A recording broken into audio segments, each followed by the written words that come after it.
you all found a broken shaft of a staff in the altar that Pamina, Balar's sister, was to be sacrificed upon.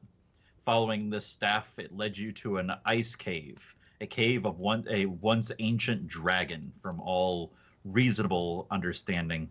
Um, and exploring through this cave, you found a worm, a great ancient ice worm, um, as well as a small camp. Um, After a raucous battle, you all were able to succeed in surviving the ambush of the other ice worms in the area, and Pamina found the second part of this staff. Um, However, as the staff pieces were brought together, that you saw that they began to knit and fuse to become one once more. At that point, it was realized by Fex that this staff was an ancient artifact of the Goliath people, the last remnant of the last champion that the Goliath people had ever had from the gods, a nameless champion, a champion that worshipped Ixtor, the god of war and peace. And from the viewing of the staff almost seemed to create or tell stories in its carvings.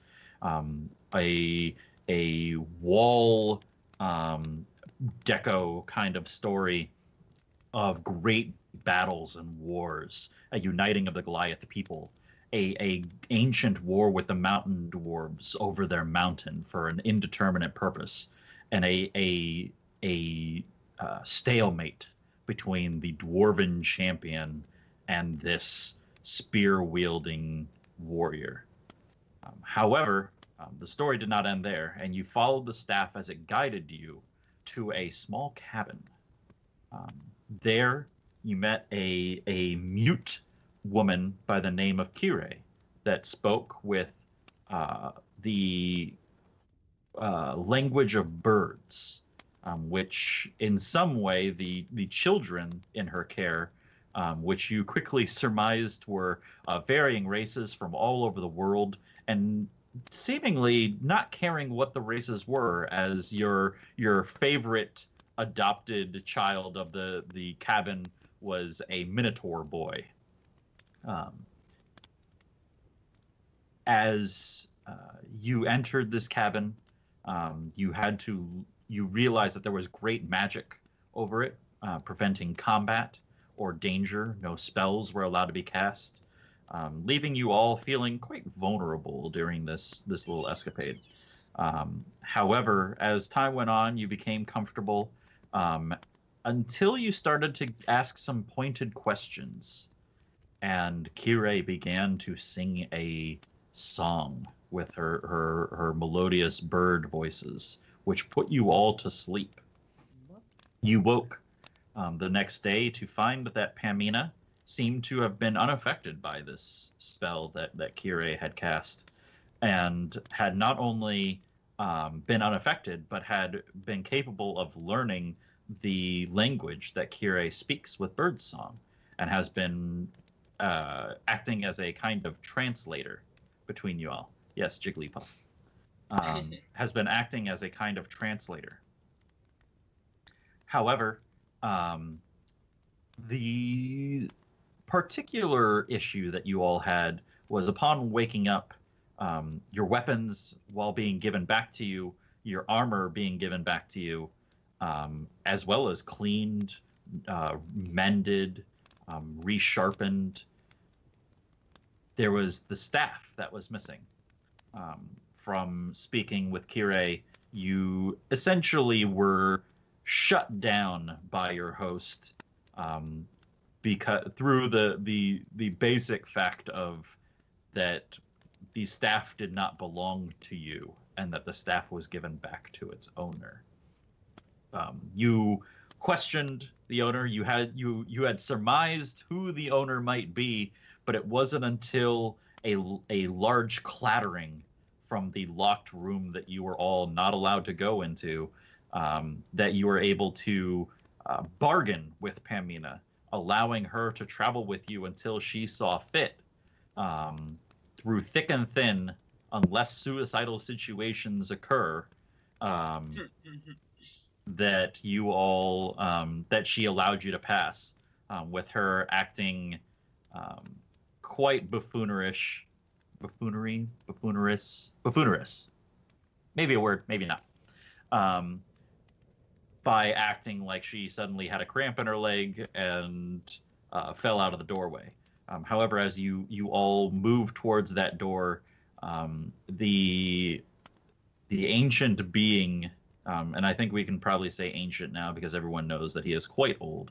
Yokeg came stumbling through the door, being assisted by Kire with large and massive wounds all over his body, um, which would fell any normal mortal. Um, from that point, a brief conversation was had.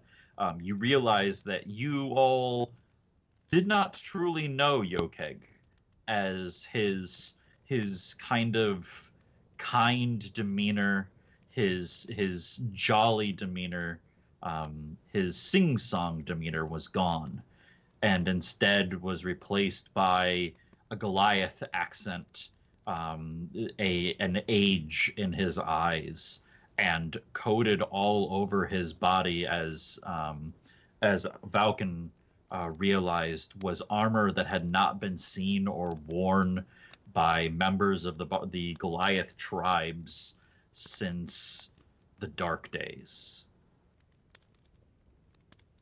Yeah, I have a question though. I don't remember. He was holding the staff, right?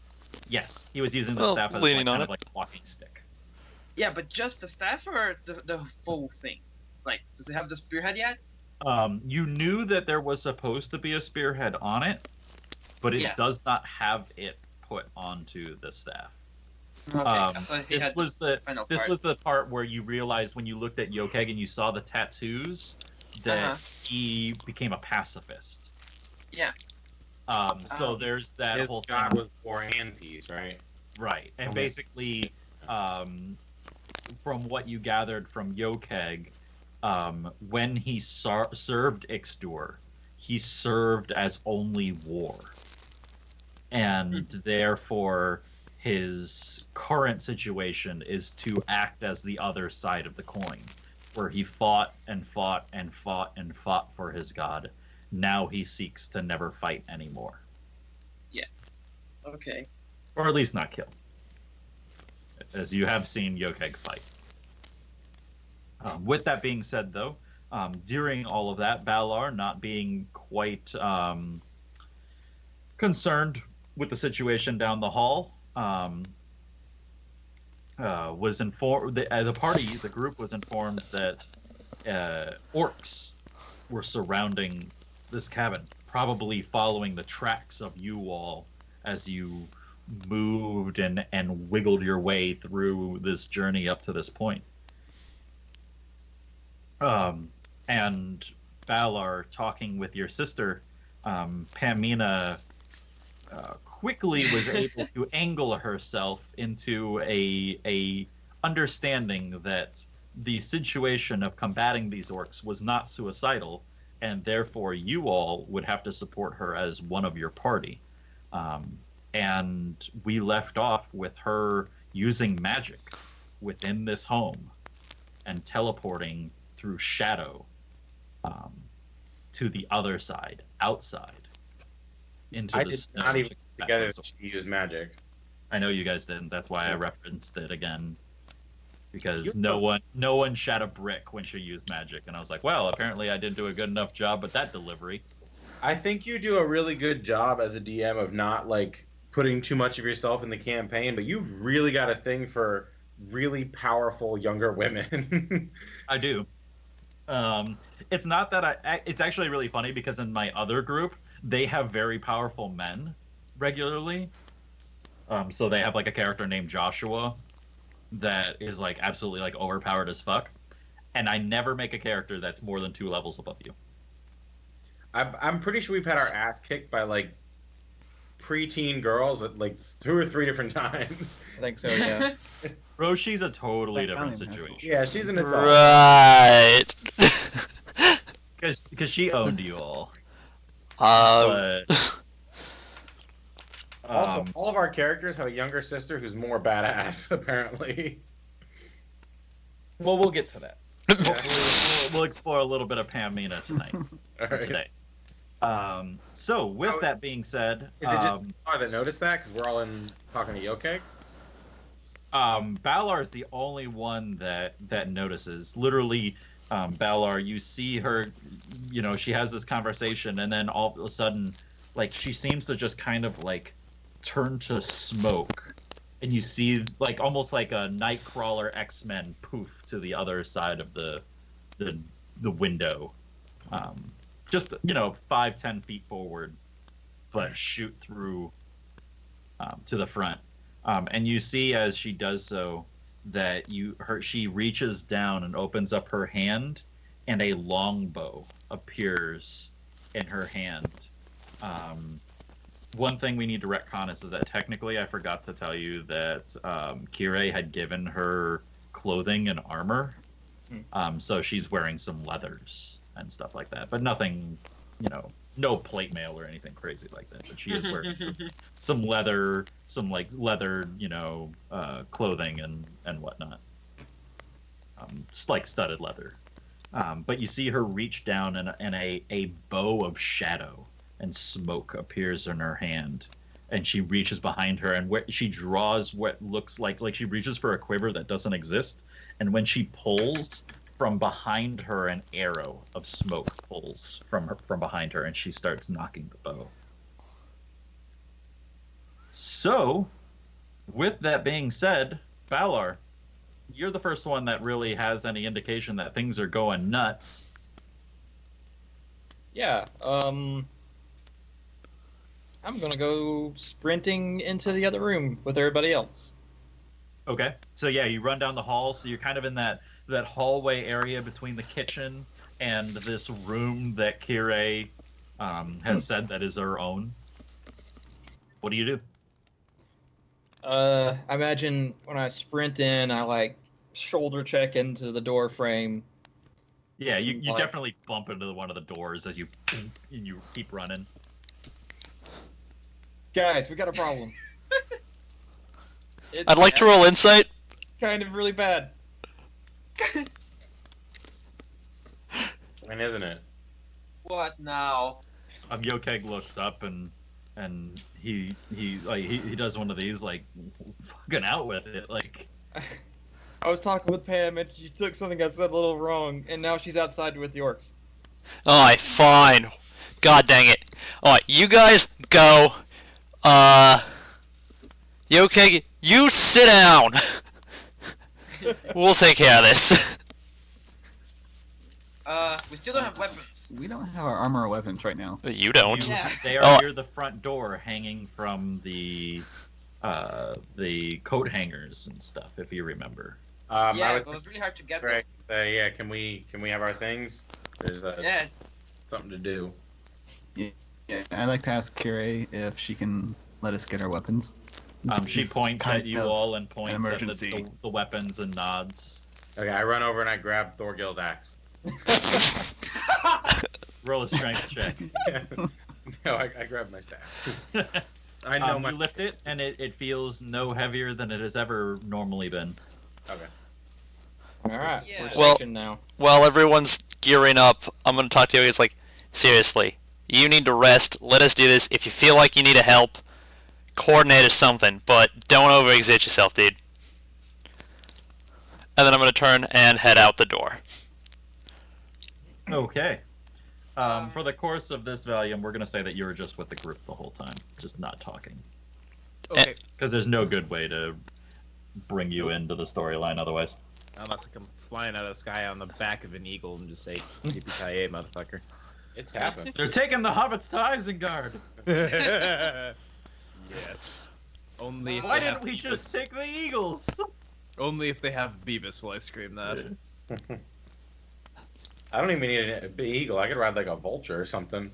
I think I weigh 42 pounds. Jesus. Okay, He's got so a you're pair of- all charging out into the snow. He's a pair of sparrow skates. I would like to creep out into the snow, sir. Yeah, everybody else Stealthily. charge. You can go out the backside. I walk very dignified with my. I go upstairs. Well, what about our armor? How's Like, the do we weather? have enough time to put on? I've Or... had. Oh yeah.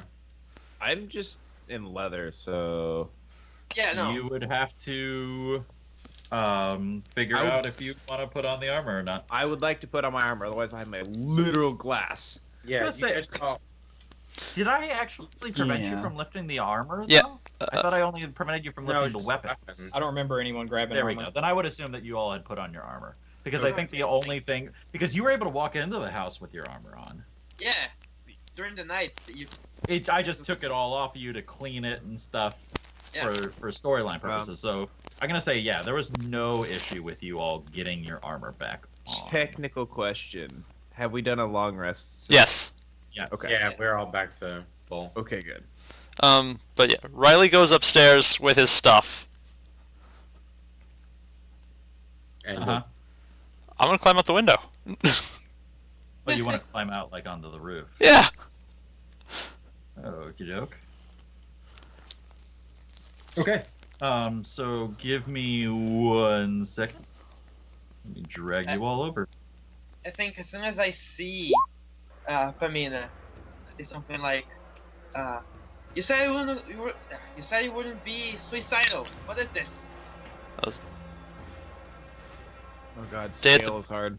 Day at the beach. You having issues too? Huh? No, it works. I can see everything perfectly. I just it's a big map. Yeah, It's a scale really is the big issue. map. I don't exist. That's a lot of trees. Hold Oh, on. you meant. Yeah. I just didn't put you on because I didn't know if they were going to get to this part or not. The good Shit. Okay. Diane. Oh, are those the wargs? And two of them are dead already. Yeah, I was wondering about that. Oh, well, Pamina maybe. She is There's a lot of bad shit outside, guys. Yeah. really good at what she does. I would like to go out the back, please.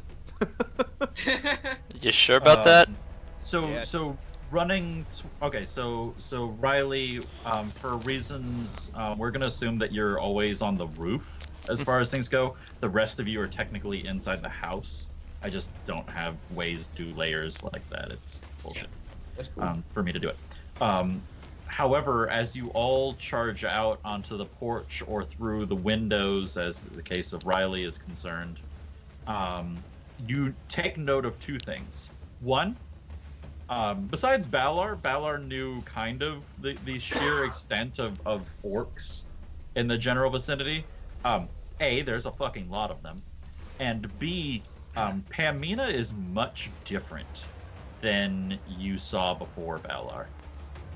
You see that in the hand that she uses to pluck the string, she is wearing what looks like an armored gauntlet that comes to about mid-forearm that wasn't there before. Also, as she hears the door slam open as you all come through, she turns to look at you, and you can see that one of her eyes is milky white. Oh. Lovely. Okay. Almost like she has Fashion. like cataracts or something like that. That's an action, so never mind. So she has altered significantly. Lastly, you see at her back, kind of in the small of her back, a curved, well, not a curved, a stiletto-like dagger. However, it seems to almost be dripping this smoke like one would have dry ice, that kind of dry ice look, but it's like black smoke, and it seems to be just falling lightly from this dagger in the small of her back. It's kind of clipped onto her belt. Okay. It's flat. Gotcha. Clipped on. Just wanted to make sure that was clear. Yeah, that way she can just grab it and pull it sideways and be able to wield this blade. So I think in true fashion, let's get some initiative going. Let me wipe it real quick. Okay. Oh. Oh. Beavis and Vex already rolled. You just cleared them off. Sorry, I didn't realize that you Wait, all. I will try again. Shit. Yeah, I'm technically supposed just to be roll level again. 6. Okay, I'll roll again. I need to pull. Oh, I did even more poorly. Oh boy. Real quick, how do Huh. I change my spell attack bonus? It's supposed to be 9 now with my Wand of the War Mage, but I can't. Should I just remember that it's 9? There's probably an option. Let me see if Yeah. I got one for Pamina. I'll just I remember have rolled a lot. for today. Because I'm looking in the gears section, the option section. I didn't see anything right away. But I'll just remember for today and we can figure it out in the future. Spell save DC mod. Yeah, I saw that, but global magic attack modifier? Yeah, do that one. Okay, I'll just add a 1 to it. Yeah. So I guess I'm technically supposed to be level Oh, 6 shit. and I'm level 5 on my sheet. So Did you update your That's stuff? your own fault. yeah, I know. I'm gonna fix it right now. Uh-oh. Okay, so we have initiative. I fixed my boo-boo. Nate's fixing his boo-boo. Yep. Oh, good. Our tanky fellow has an 18. Where's... Oh, Valken's got 6. Oh, well.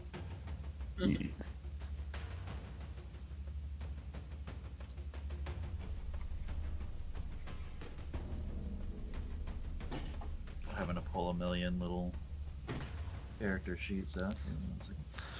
I didn't do it. Wait, do you have one for each of the kids too? No. I bet Kids are that going to be little non-combatant. Pinnacle screw some shit up. Well, not little. He's twice my height.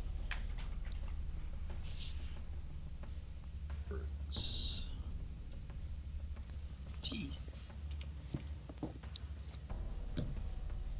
Okay.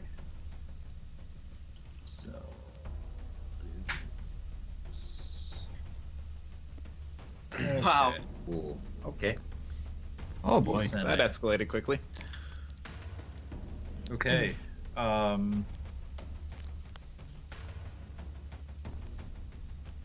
Let's see here. This is going to be a really painful round for you all. Yeah. It'd be kind of funny if they just murdered Pamina if they all focus firing on her. Some of them will be. Yeah.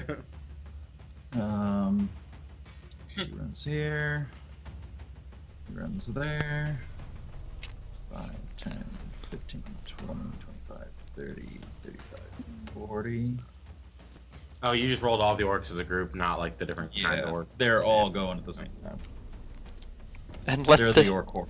and let there be orcs. It's kind of like XCOM, you know? There's our turn and then there's their turn. Yeah. Still haven't beaten XCOM 2. I just kind of petered out. Oh. Oh. Where's that ring of teleportation that I left in Divinity?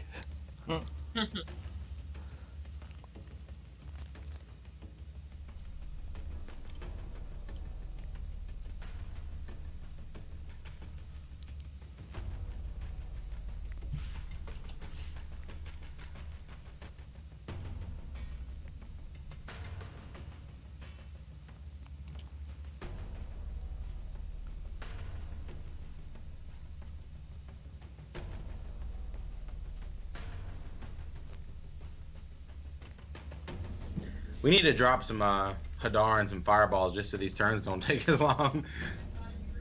Yeah. Yeah. I'm not gonna be able to help you guys very much with that.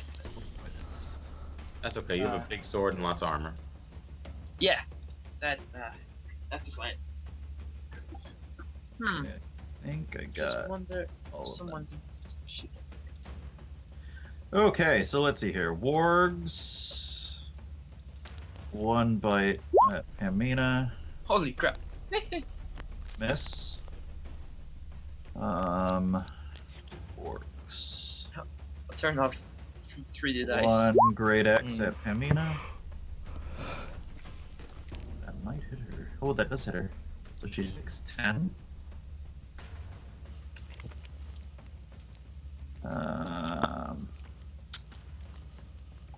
Javelins. Let's see here. One javelin at Pamina. Crit.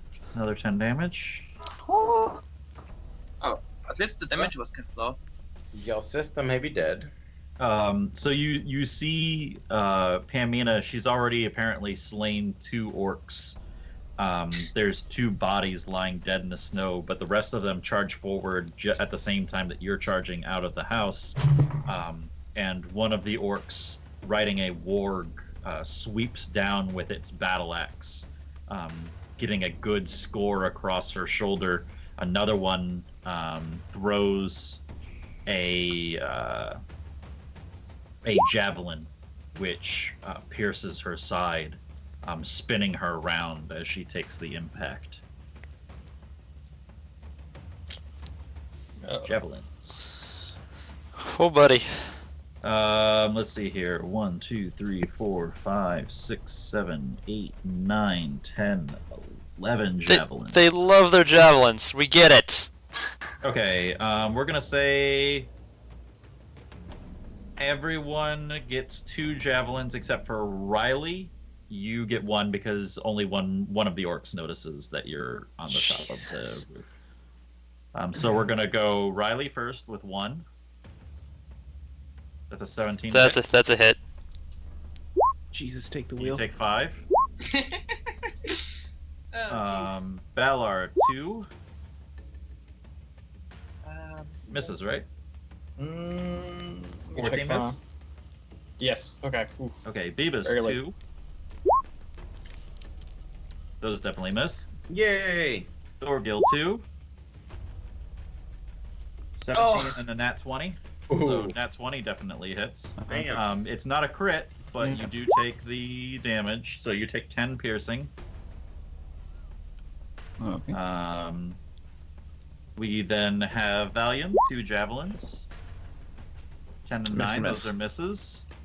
And then, last but not least, I think an 18 misses you, correct? Yes. All right. One. So the wall or the front of this cabin now has a large number of javelins laying in it. Those of you that watch the javelins miss you all, you notice at the moment that the javelin hits the house, it seems to do no damage to the house whatsoever. So it just like impacts and then drops. It doesn't like stick into the wood or anything like that. The wood I don't seems like to this. So there's a bunch of javelins on the ground, pretty much, like relatively you guys. next to the party, Right. and then one apparently stuck in me. Yep. Thorgil. So question, how's the weather? A little bit overcast, but not too bad. As is good winter weather. It's slightly gray, but still not bad. Okay. Cause I think I'm gonna do some call lightning.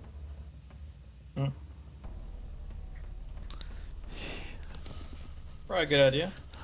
Well, isn't that a shock?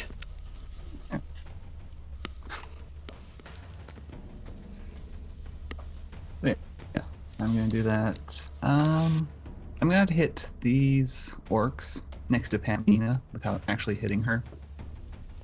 So that'll be. And we lost Mercy. 10 with Never a mind. saving throw.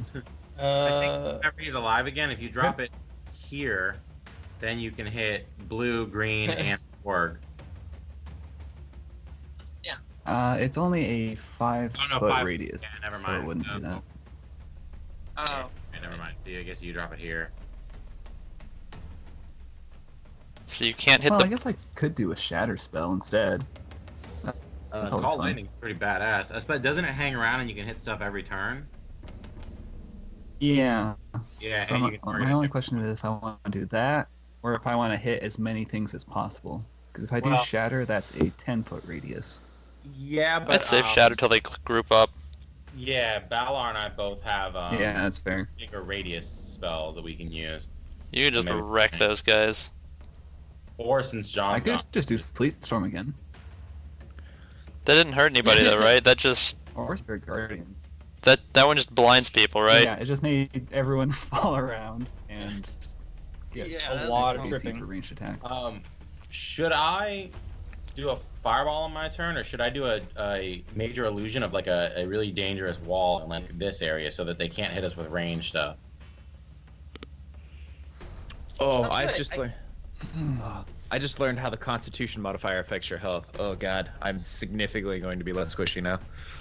Wait, Oh. you've been. You've not been adding your con Haven't done modifier? that yet? To be fair, it hasn't increased, and I'm about to Wait, increase it. Did I just hear John? No. No. Oh. No, this is gonna be the first time that my Constitution actually increases, and I was like, okay, this is gonna suck. Oh, I get an additional +3 health. Perfect. Per level. Wait, how does Oh your, yeah.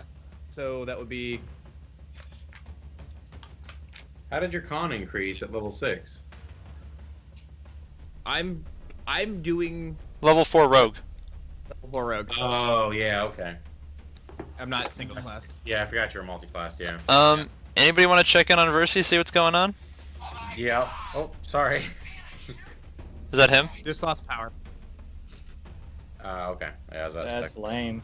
How do you No, lose that- power in Florida in the middle of the winter? Hurricane. Steven, there's no hurricane near you. We No, see I'm- sunlight. A 20-minute drive from John right now, and there's no hurricane. So, Microclimates. so, Micro hurricane. so what you're telling me is we're gonna pause for 20 minutes and then he'll be over. We'll see him over at your place in about 20. I mean, I gotta go to a Christmas party pretty soon, so we won't be here very long. But yeah, that's not a bad idea. When are you leaving? I don't have to leave until like 5. I'm fine. Oh, it's 1:45 here. I forgot. People are in a different time.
Well, that was ass.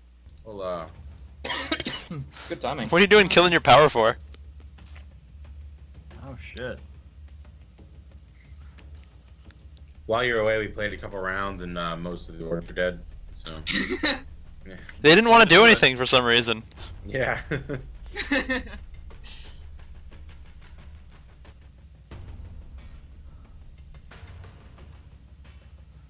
Almost done. Is that? I have 3 people that are blue. Is that who's doing the disco line right now? Looks like- That would appear to be Sir Zach over here. See what happens when the DM leaves? We just immediately go to shit. What are you talking about? Time is clearly flying. Can't you see the hands on the clock? Jesus. This is why we can't have nice things. I'm drawing the javelins on this. You're drawing the javelins, all 11 of them. Matt, longbows have ridiculous range. This is like the biggest map we played on, and longbow short range is still off my screen. Just wait till you see. Yeah. What's the longbow If you short? guys- What's the longbow short range? 150. It's 150, 600. So you can hit out to 600 at disadvantage. And there's a feat you can take to not have that be a disadvantage. So I could just play a. Imagine if we were all ranger snipers and we just ruined John's life. Just He would find a way. it takes him like 6 rounds. That's to get great to- until you're in tight quarters. Yeah, we just never enter a cave. We just always stay out on a plane. There's always a plane. It's a 2-year-long campaign where you never leave the savannah.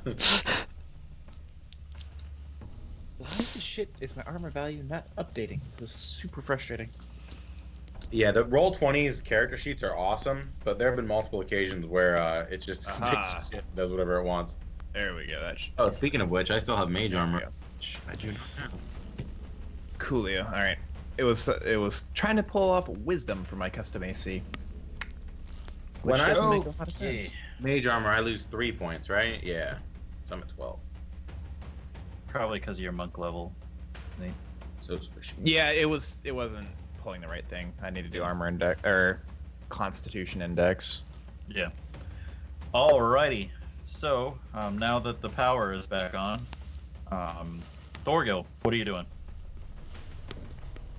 I'm gonna move. Let's see. 2, 3, 4, 20 feet right next to Femina. And I'm gonna do my old stand block by Spirit Guardians. Okie doke. What's that? 20-foot square? 15 feet 15. radius. So it's a 30-foot square. Yep. It's the giant That's fair. doom ball. And yeah, saving throws. Okay, so 3, 4 of them. Let's see here. It's Constitution or Wisdom? Wisdom. Wisdom. The warg fails. Good. Good. Rug fails. 2 orcs. Fail and fail. So they all take full damage. 12? Sweet. Yep. The 2 green orcs are bloodied. So, apparently those guys are weak as shit. If they're almost dead at 12 damage. There's probably a ton of them that we don't even see. That does tend to happen to us. Anything else, Thorgo? He'd like to dance for his free action. I can't really do anything from a bonus action right now, so yep, that's my turn. Okay. No. And Mina. What does she want to do? She's going to use her turn to bleed. She's going to let go of the bow, which you see it basically just instantly kind of like turns to wisp as she lets go of it. And she reaches behind her and she grabs the dagger that she has, except for when she draws the dagger, it turns more into like a rapier from that small dagger sheath, completely covered in smoke except for the handle. And she is going to stab at the warg.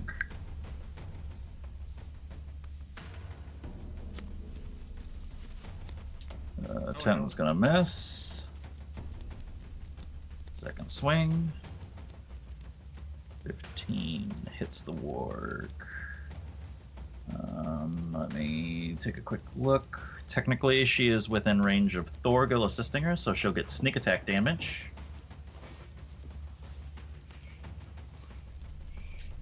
And she'll probably do an Eldritch Smite too.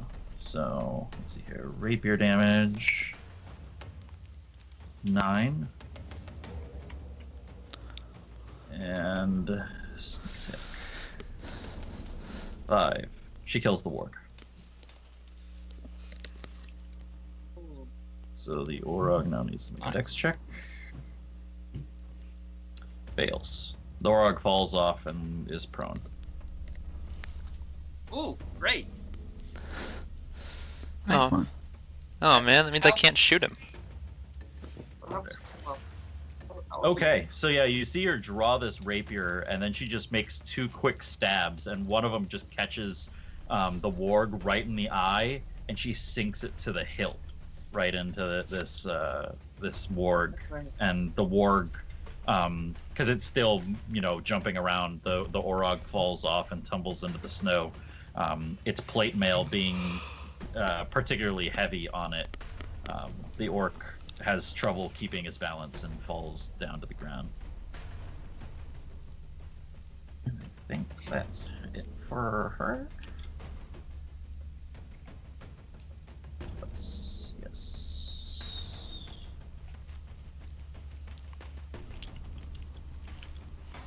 Yeah, that's all she can do. Cool. All right. Valium. Yes, I'm here to start the party. How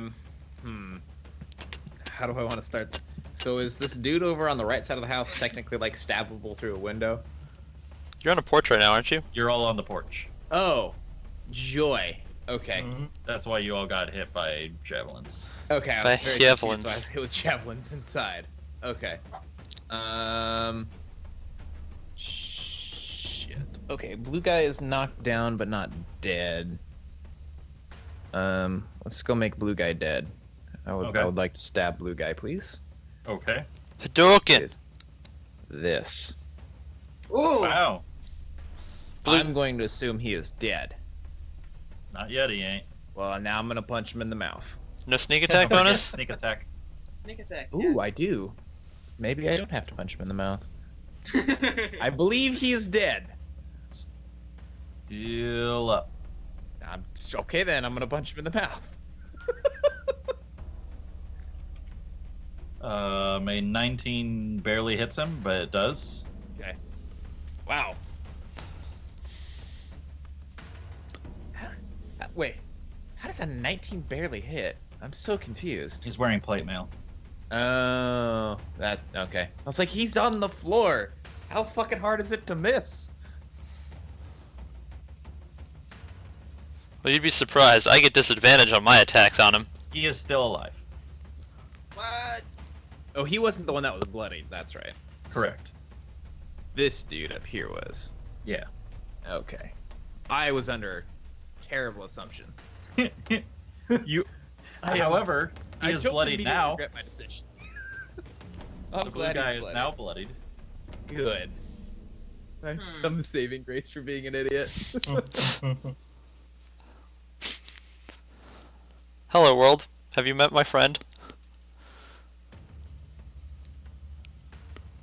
All right, so that was Valium. You come charging forward, and you just leap on top of this guy, stabbing downward and just punching the shit out of this orc. However, the plate mail prevents you from getting all the vital areas you want. Vaugen. Well, I'm moving here.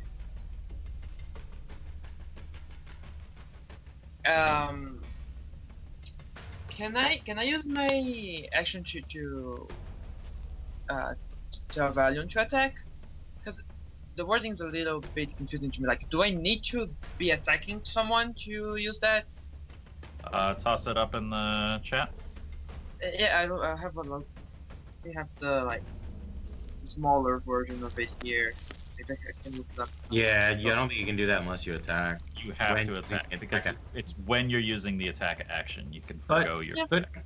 Couldn't he attack Pamina and forego that his attack? Yeah, that You sounds use too both. gamey though. Your attack instead?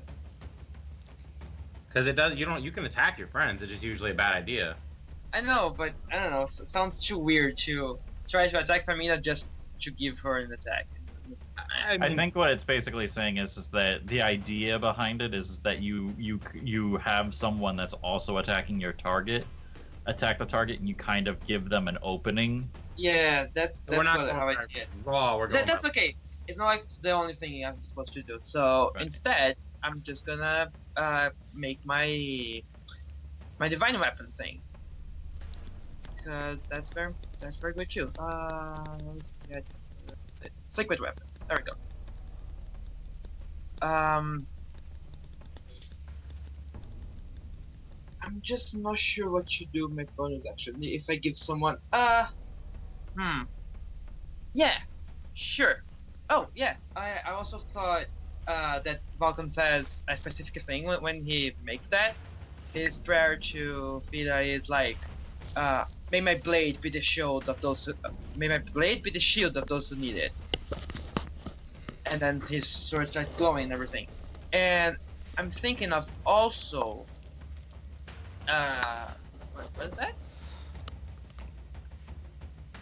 I'm thinking of also, giving Valium extra AC through Shield of Faith. Okay. Just keep in mind that that is a concentration spell. Yeah. Valium, you now have 2 AC more. Okay. So just keep that in mind. I can do that.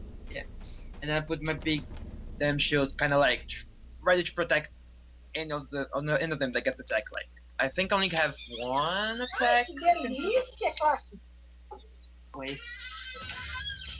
One per turn, but yeah. And that's it. Okay. Riley, Oh, it's my turn already. it is. Do I have direct line of sight on everyone? Pretty much. You probably can't see like the warg and its rider down here, and maybe like this orog like over here, just because like the roof would cover it. But pretty much everybody else is visible. Beautiful. Okay, so that's arrow. So bloodied, Yep. not bloodied. Nothing is bloodied except for the stuff in the square. Square? And the blue- What square? You can't see it. Hold on. Thorgil, Aura, 1. Oh, that square. That square. The Tavorel Death Square. Well, let's get. Do Spirit Guardians proc on their turn or your turn? It's on their turn that Uh-huh. they take the damage. So you could essentially just jib them right off the bat right now. Right. All right. They If I might die roll from yeah. Spirit Guardians. All right. So time to clean up some small dudes. So I'm gonna attack top green orc there Okay. with pepper box. Does an 18 hit? Yes. Yes. 9 damage. Still up. Oh man. Okay. Pistol shot at him. That's a Eight miss. misses. And They're squishy, but they're not that squishy. fair enough. They're not zombies. 16 hit him. Yes. 13 damage. That would kill him.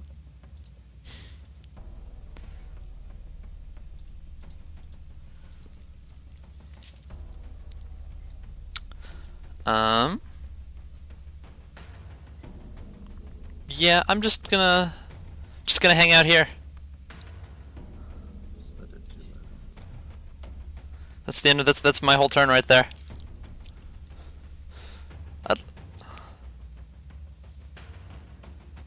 Alrighty. So you're up on the roof. You get hit by one of the javelins, and you're looking around from where it came from, and you're not quite sure. There's a lot of fucking orcs with javelins right now, so you just pick out one and you just go to town, Yep. unleashing a hail of bullets down on him and dropping him into the snow. Balar. I'm gonna cast a spell. Mhm. Hunger of Hadar. Of course you are. So 40-foot sphere. Oh Jesus. Oh no. Wow. Oh, it gets bigger. I was say 40-foot diameter or radius. 20-foot radius. So it's 40 Oh, foot sphere. okay. Whew. I was about to go. Okay, where do you want it? Shit. Let's see. So yeah, that probably is a maximal damage. You can hit everything in here because I'm about to fireball that area. You can hit both the wargs, the green guy, and the blue guy. I'll put it like right here, so Oh. that it matches up with this edge. Wait, where? Put a. Like the one edge. So right. everything in my blue box will get hit. Oh, except for No, like next to it, so that the edges touch but don't overlap. Oh, okay, like that. Oh. We're fine to overlap them. Jesus. Wait. The blue box is where Fireball's gonna be? no. The The blue box is the Spirit Guardians. I The was about to say, What fuck this the shit, I'm going back inside. The purple There's more Doom. friendlies in the blue box than outside, so. Yeah, I was about to be really concerned for a second. I was like, no, we tried this once. It did not work well. Beavis is turning on the party. He wants to join the orcs. Okay, so with that being said, do they take damage immediately upon its creation? Yes. Alrighty. Let me look. Yes. Let me look. Clearly they take. No. When they start their their turn in it, and then when they end their turn in it. Okay. And it's difficult terrain. But that's it. And blinding, I guess. And now I can't see any of them. Yeah, it's a big dark Also true. sphere. Alright, yeah. All of a sudden, this spear of dark doom appears in the area. Beavis. I'm gonna run out here, and I'm gonna yell at Pamina. How do you define the word suicidal? And then I will say fuck, and I'll pull a necklace off of my neck, and I'll throw it and hit everything in this blue box. The 2 wargs, the green guy, and the blue guy. Oh, there's a blue box over there. Wait, over where? I didn't see the box either, but okay. Which box? No, I like this stuff basically. So it's gonna be the blue guy, both wargs and their riders, and the green guy right above the southern warg. So, like, right there? No, I'm way on the right. Sorry. Oh, way on the right. Hold on. Yeah. Oh, you can't see when I do that. Oh, okay. Like this area. So this guy, these guys, and these guys. This is going to escalate very quickly. Yeah. So like that. I already did the math. I can hit this guy, this guy, this guy, and this guy, and that's it. Okay. So I you- can't hit either of these guys. Okay, cool. I didn't know. I was doing like the dragon select, like in an RTS. I didn't know you couldn't see that box. Yeah, I can't see that. So let me. So what's the save for that? Well, I gotta roll it, and then I'm gonna cast it at level 4, and then I'll share. Oh man, that's disappointing. So it's 26, and it's a DC 15. Is that 26? Because that's the higher level roll. So Wow, yeah, I- 26 damage, and then DC 15. Okay. And now my necklace is gone, because most of it went to Valium, and the rest has gone to these people. Okay, Orog takes full. Other Orog is half. So let's see here. This Orog is minus 26. This one's minus 13. The other Orog. Man, I really is should half. have let the Wow. AoE guys go first. 13. The Orc disintegrates. Didn't even put a neck there, it just disappeared. They get half damage. So minus 13. Minus 13. So you let off this little flare from this necklace, and it lands in the snow, and all of a sudden a huge detonation happens. You almost don't know it at first because it actually happens inside the orb, and then all of a sudden around the outside, just suddenly fire erupts out of the orb, burning and damaging. The wargs are now bloodied. The orogs are not. The green guy in the orb, he disintegrates, but no one knows it. He is lost for all eternity. No one knows what actually ever happened to him. So I'm gonna ask a really dumb question. The wargs are the dog-looking things? The wargs Yeah. are the It's dogs. guys. Okay. Orogs are the blue guys. Okay. I I'm believe not orcs up are to Orlogs. date on my D&D Yeah, creatures. that's fine. And this guy is Valium. I'm gonna try to make less dumb decisions in the Uh-huh. future. And then my ring of spell storing, whatever spell I cast out of that is whatever it usually costs, right? So like anything that's a bonus action is a bonus action, and it's a full Right. action. It's is a full exactly action. the same spell. It just doesn't Okay. take up the slots. Yeah, that makes sense. All right, then I'm gonna say, all right, I'm done, and I'm gonna run back here inside. Okay. You can split up your move. Yeah. Okay, and now it's the orc's turn. This orc is gonna die. I don't even need to roll. This orc is gonna die. I don't even need to roll. And this orc is gonna die. I don't even need to roll. How many hit points did they have? Like 4? 3 for the green guys and 2 for the blue guy. Nate almost killed him. Oh, good. I'm gonna shout, Good. "Hey, Thorgil." Screw you. Okay. However, I need to now deal with the orb. What am I rolling for saves on that one? There, Valar. Let me just post. Yeah, if you can toss me the card.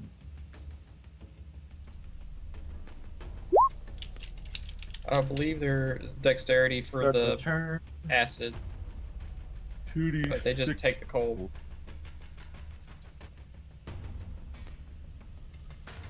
This is on dexterity. Okay. So 2 wargs. Dark between the stars. Fail, fail. Yeah, back room. 2, 3 orogs.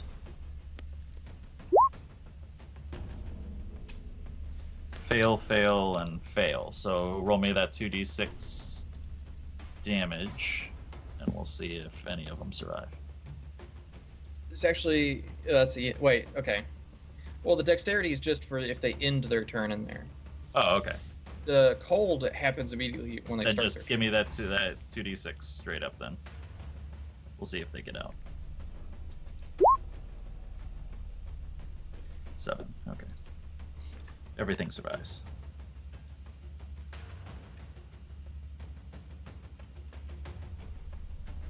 Okay. It's difficult terrain. Okay, so let's see here. 30, 5, 10, 15, 20, 25, 30, 35, 40. Now he's actually out of it. 45, 50, 55, 60. This thing has no problem getting out of it. 5, da-da, da-da, da-da, da-da, da-da, da-da. It's the quarter, that means da-da, he's out. So that's 10, Actually, 50, got 20, 25, 30, 35, 40, 45, 50. 5, 10, 15, 20, 25, 30. 5, 10, 20, 25, 30, 35, 40, 45, 50, 60. Let's put that. So, he used too much, he used too much. Make little notes of that. Cool. Okay. Now, do I want to finagle any other movement? Yes. Oh dear. Yes. Oh dear. 5, 10, 15, 20, 25, 30. Actually, they don't want to do that. They're going to stay on the edge. I forgot we were about to get attacked. I will do what I had to do. Aw. Yeah, I was like, they're not dumb enough to run into the blue. Well, some of them are, but I mean, yeah, he'd do it. He doesn't know better. He's an orc. he's a dum dum. Okay, so let's see here. That was 3 orogs and 2 wargs that have to roll wisdoms. Fail, fail, fail.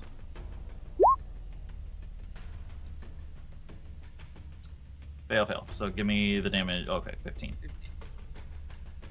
Minus 25.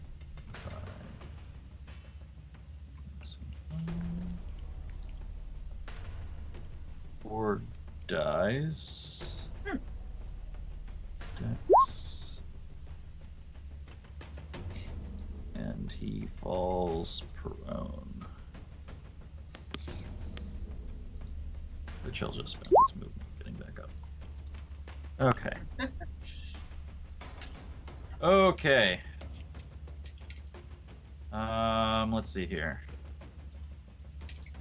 1, 2, 3, 4, 5.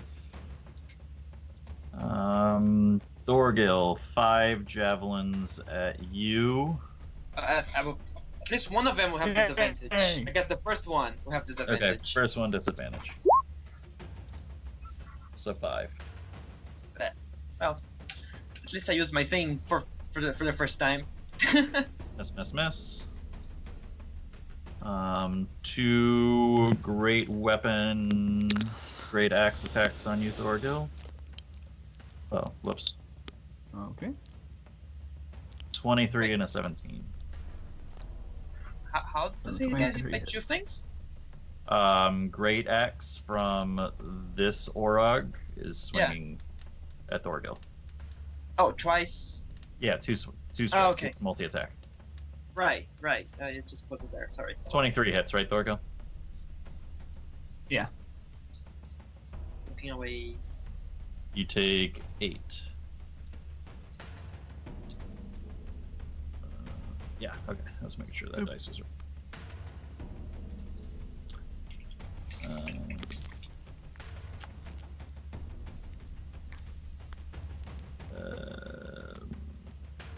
We'll say javelin at Falcon. All right.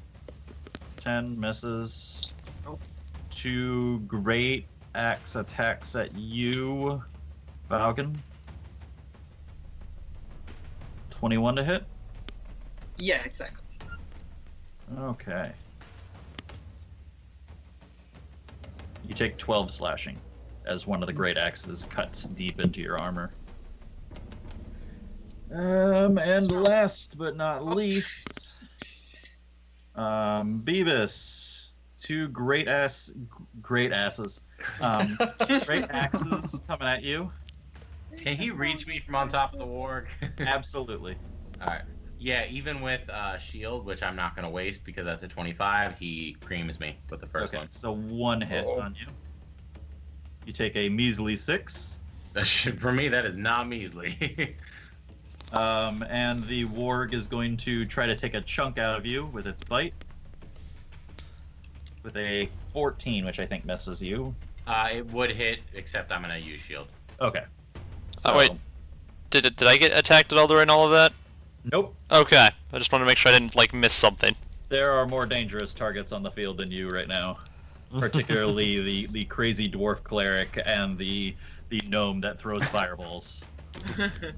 Yes, they've noticed that those hurt. We have to do a concentration check thing, right? I've never done it. So both... Save? Or no, Thorgil was fine. So you just roll a Constitution saving throw. I fine. didn't get hit once, so I'll do one. Yeah. Oh no! Oh no! The one time Wow. I've seen your shield drop. Well, Okay. there goes my AC advantage. No, that was... No, it's Thorgil, never mind. Yeah. Sorry. Yeah, your AC is fine. Thorgil's Spirit Guardians are gone, though. Oh no. Oh no. We were talking about if I had. that I did though. Oh, I forgot about this little orc over here. He's gonna throw a javelin at Valar. I forgot about this little dude over here. He's just gonna huck something. I got a lot of little fuckers to pay attention to. I know! That's why I'm just jibbing him! Oh shit! Hold on. No. Talk about forgetting little fuckers. I forgot this little fucker over here.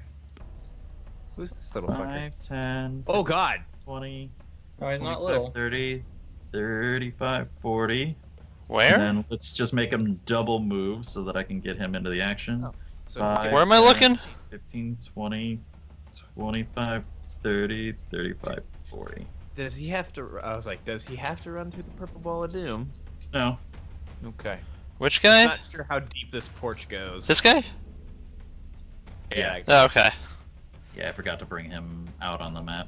He was sitting on my GM layer. Oh. I was like, I didn't see anybody over there, and then RKO out of nowhere. Yeah. Okay. So yeah, that was battle is waged at this point. Lots of bodies everywhere. For the course of this battle, just so you guys know, normally I just remove bodies unless you utterly disintegrate them, like from a fireball that insta-gibs one. The bodies stay on the field and they act as difficult terrain. Okay. Can I hide in the body? You could probably hide behind the wargs, considering they are big. You know, like a Gimli in Lord of the Rings, where like he's kind of like underneath the warg, and Yeah, I was trying to say, can I pull that with the orc? I'm not a big assassin. you can't do it with the orcs, but you could totally do it with the doggies. Okay. Those doggies are the exact same things in Lord of the Rings, so you know. Okay. I figured the blue guys would be significantly larger than me. No, they're still medium size. They're just big. They're like 6 foot, 6'2", something like that. And covered. No, in my size. And covered in they're I Very mean heavy. these are the essentially the rival or you know counterpart. the favored enemy of the Goliath people as far as humanoids are concerned. Ooh, nice. So Or was it to kill him? This guy's supposed to be prone, isn't he? Because he fell? he stood back up. He had his movement Oh. still. Okay, I thought he didn't. Makes sense. Yeah, and then he threw a javelin because I didn't want to like make it like super like hinky jinky where like he's like, oh, I fell off the warg and then I just stand back up and I hit you with 2 great axe attacks. Like that sounds like bullshit. So I was like, I'll throw it. He'll throw a javelin. Makes more sense. Let's see here, because technically he could have thrown it while he was riding the warg and then the warg tumbled over. Yeah. When it ran into the spirits. Okay, Thorgil. Are you coming out with another? So my Do spirit you want to guide let is the world done. know? I'm gonna do something a little more fun. I'm gonna use my potion of hill giant strength. That counts as a bonus action, right? Yes, potions are bonus actions. Okay, so that changes my strength to 21. Yep. Just make a note of what it Which previously gives me- was. That's a lot of Gives me strength. 14. I got that written down. And then I'm gonna take a swing at this Urog next to me Uh-huh. with my battle axe. Okay. You're gonna show him who's boss? Oh, that's a Oh, that's a hit. Is that with your that is with your +3, isn't it? Yes. 8. He is still up. Bloodied. And then I will do Headbutt. spirit weapon. Okay.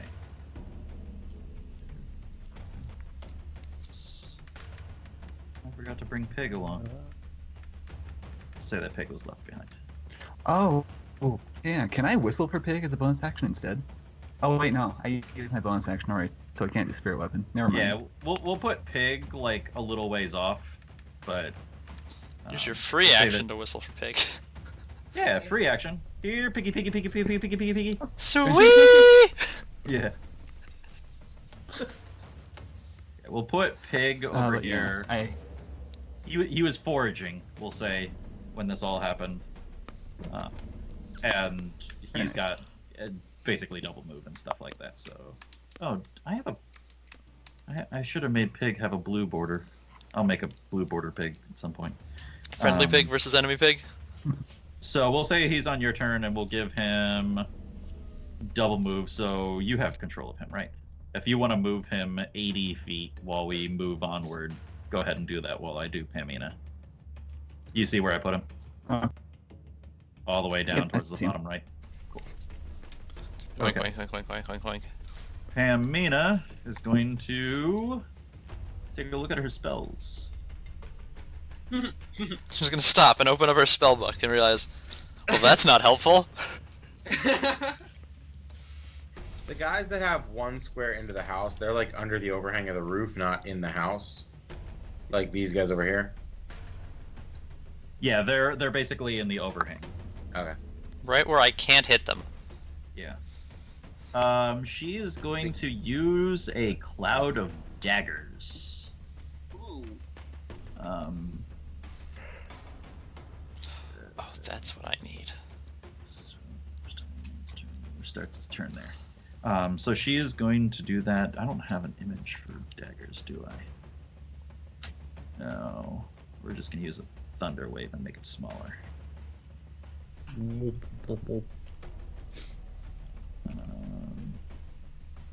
She's going to put it right there. And then its aura is 5 feet. You all can't see that. So yep. Meh. Meh. There. Okay, so she rolls 44 for all of those.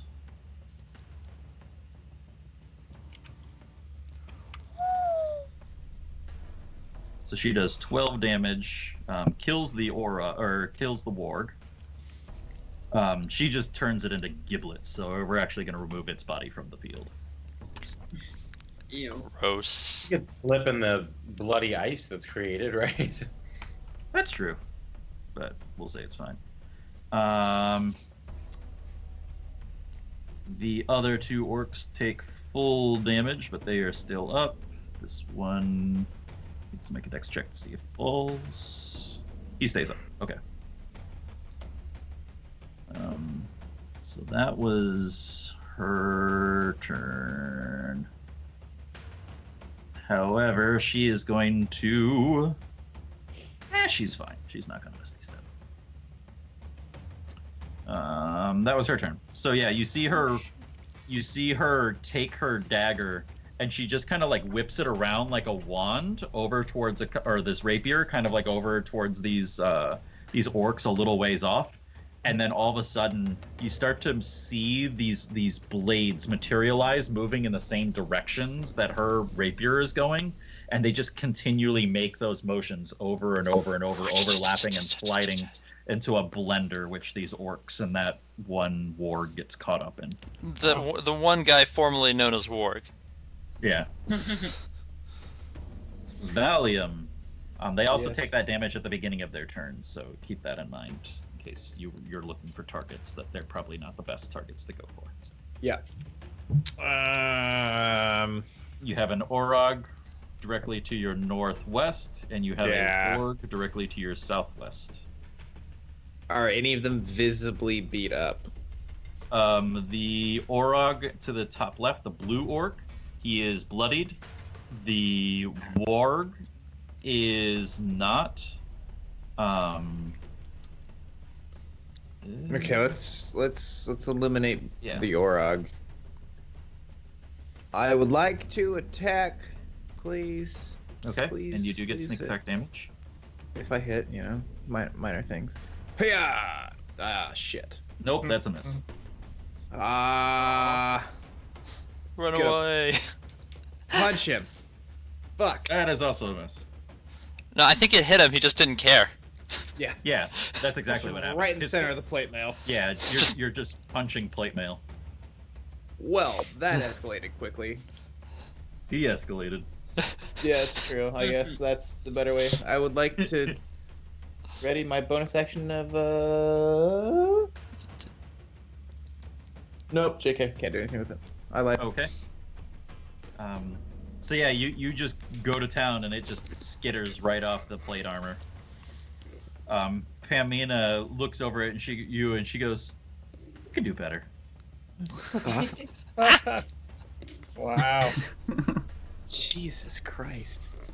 Taking crazy pills here. Well, you are hanging with us. That being said, you did go on a spree of just completely like disemboweling an entire community. So Also, don't forget you have the venom dagger. Falcon. Yes. Yeah. I have a few options. I'm thinking You do. what I wanted to do. That guy is bloody. And his start's not gonna come up for. That's not good. What? Do I have an idea what will happen if I tell this guy over here to grovel? I mean, with the command spell? Which guy? The one that's mounting. Will he fall off his mount? He would get off his mount. He wouldn't like just like plummet off of it. He would like desaddle, get down on the ground and grovel. Yeah. Yeah. Okay. But they're not. This guy would waste his turn. If you're gonna do one though, you would probably want to do that one since they're healthy. Oh, this guy isn't. The guys south of you are all hurt in some capacity. Oh, I thought. The guy riding the warg to the north of you is fresh. Uh-huh. Yeah, but I don't want him groveling that far away. I don't have a lot of spell slots to keep True. wasting on it. So screw it. I'm just gonna attack this guy. Okie doke. No, no, go for it. That is a miss. Oh. You do have your sacred weapon as a bonus action. What? No, sacred weapon is just giving me a +2 on my weapon. Oh. It's I not- thought you that's did what you put spiritual there. weapon. I My was bad. confused about that. Like, Yeah, what? I thought you said spiritual weapon. That makes sense. No, I don't have a sacred weapon. Yeah, I'm gonna use my bonus action to use second wind to. I forget how much it is. I think it's 1d10 plus my fighter level. Sounds right. Yeah, so 10 plus 3.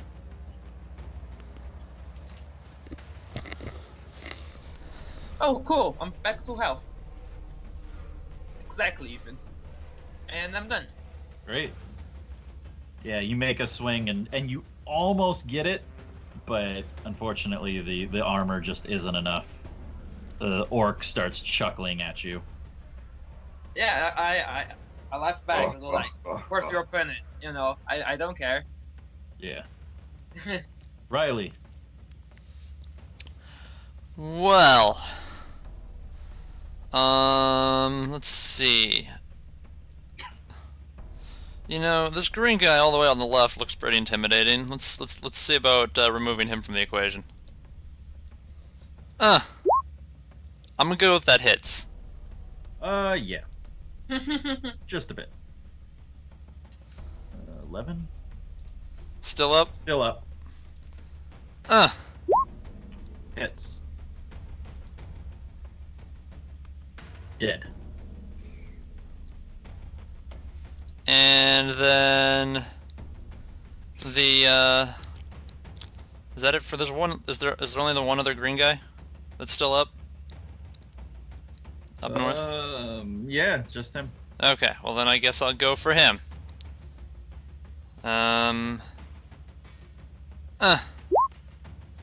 Hits. 9. Still up. Bloodied? Bloody. Yeah, so you fire off one shot and you completely just shatter the entire jaw right off of the first orc, and then you aim for its throat and you plug a bullet through its throat, dropping it in the snow. And then you take your pepper box again and you put it right against your scales and you use it almost kind of like a rifle platform, and you aim that distance, hoping to shoot through the blades, and the bullet goes straight through the whirling blade cloud that Pamina has made and plugs right into the orc in his gut region, right through his armor. Jeez, that's rough. That escalated quickly. Yeah. Oh, That's how I roll. but like if we lose, he's probably gonna bleed out over the next couple days. Yeah, he'll get the wound will become septic and everything like that. Balar. Okay. I'm gonna drop the Hadar because it's no longer serving a purpose. Okie doke. And then he'll bring it up somewhere There's else. a body. So-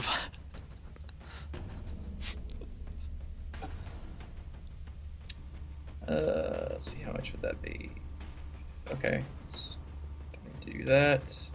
Great creeping corpses, I Batman. will use Misty Step to teleport. If I get the right pointer. Oh, that's not me. That's why I can't move it. Over here. And then I'm going to shoot that Orog in the back. That one. Okie doke.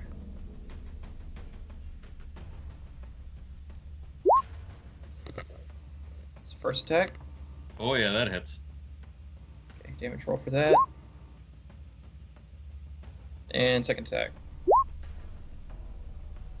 That is a miss. Okay. So you slam one into him, rending part of his soul from his body. However, the second one does not impact nearly as hard and doesn't shake him from his meat bag. Beavis. The blue man adjacent to me has been hit but is not bloodied. Correct. Then I am going to shout, nobody makes me bleed my own blood. And I am going to empty 6 charges of Wand of Magic Missile into his face. Oh dear lord. Well then. Okay. Beavis doesn't get hit very often, so it makes him very angry.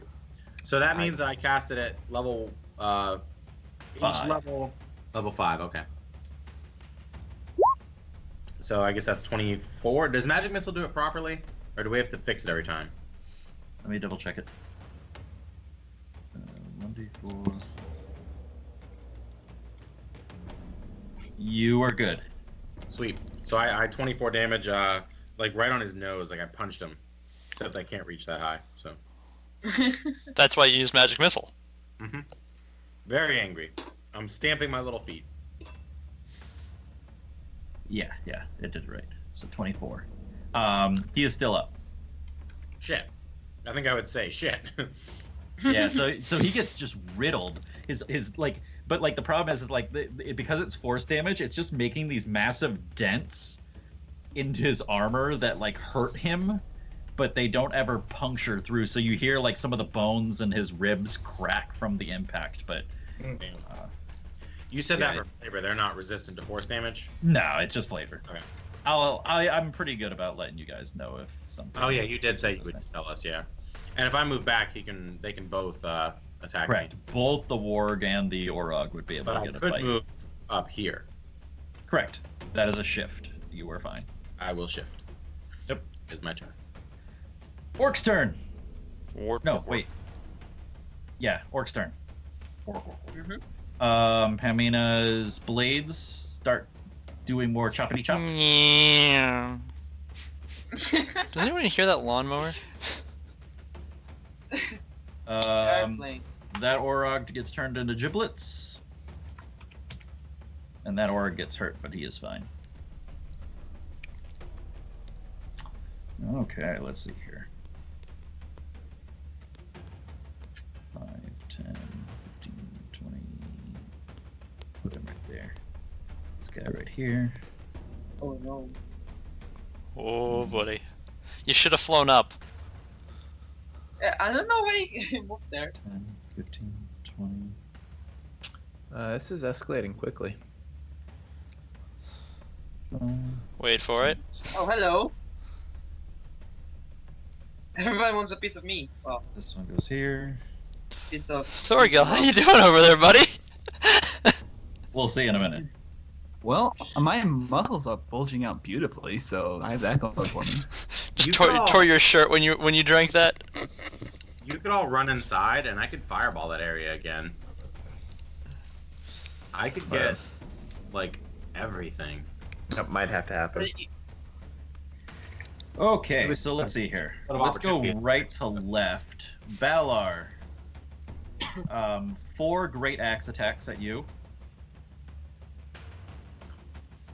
Right. Oh, you might not need to run. You might, oh no, that's not Only too bad. one looks like it hit, Yeah. right? 12. He's shaking so bad from fear that they. And a bite. Bite misses. So that was actually pretty okay for you. As these giant great axes come cleaving down for your head, you're able to dodge out of the way. Alright, now it's Thorgil's turn. Let's see here. Warg first. Gonna try to bite you. Nope. Oh boy. It is a miss.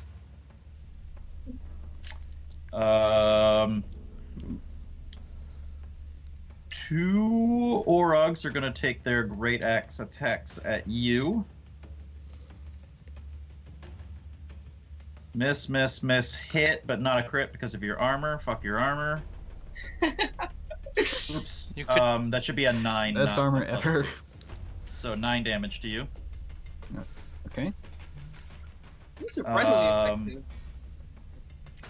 Then we have Valken. 4 great axe attacks on you. Cool. If anyone misses, I'm gonna try repost. So, let's see how Oh my lord. The double crit.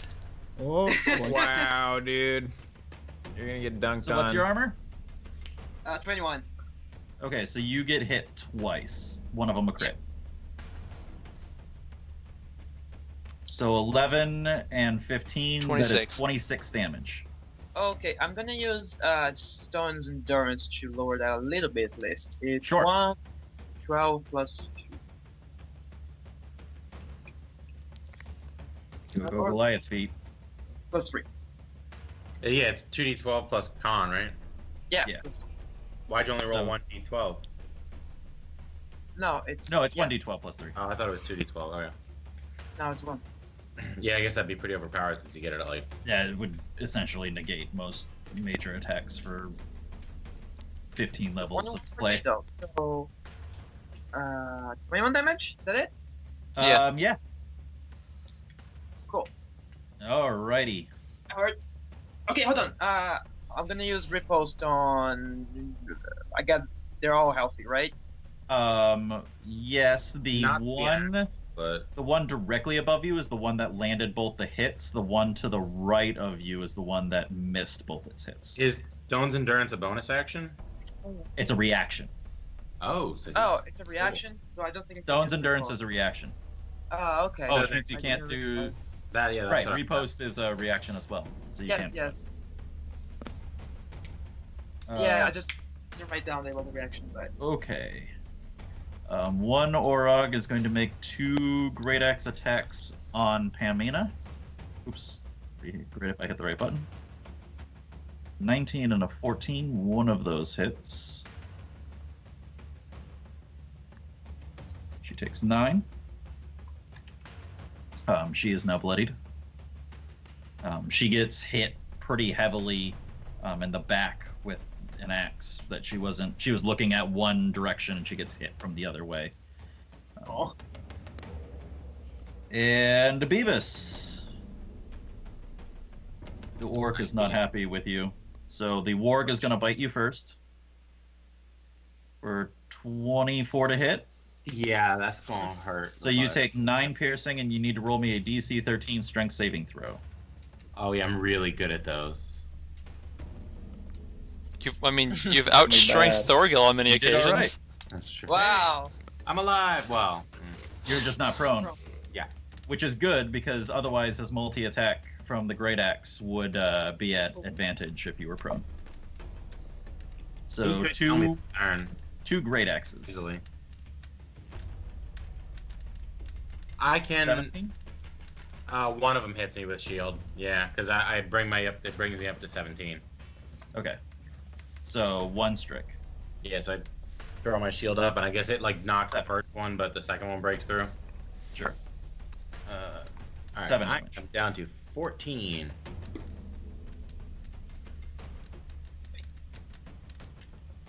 Okay, and last but not least, the last standing green guy. He is going to throw a javelin at you, Riley, because you shot him. And he thinks that is very rude. You did not take him out to dinner first. That's fair. That's fair. No, I think he misses. he misses. He totally misses. He like skitters along the roof up to where you are, but he just like when he goes to like throw it, it makes that gut wound hurt a lot, and so he throws it a little bit off. Thorgil. I need to do concentration checks again, right? Yes, concentration for your thing. You 2 of got them hit. because I got hit twice. Yes. Is that it? Yes. Oh, Good. okay. I'm not concentrating, so it doesn't matter. You're good. Yeah, you're not concentrating anymore. Yeah, no problem, Falcon. Nice. I'm sure there was plenty of training where you had to maintain spells where people just bludgeoned you in the head. Oh yeah. They told you that it was training, but really it was bullying. You just didn't know better.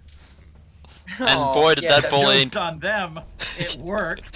It works because, like the cold winters Yeah. here remind me of it too. So Oh yeah, You know. maintain. I'm sure there has to be something like maintain like a flame cantrip, kind of like concentration, like in the middle of like fucking like the Everfrost winter. yeah. Yeah, I have this like imagination that like the Goliath like battle training regimen is just absolutely the most disgusting Navy SEAL bullshit you've ever seen. Yeah, and Vulcan probably loves it. Yeah, he wants to go through boot camp a second time. Yeah, he's that kind of guy.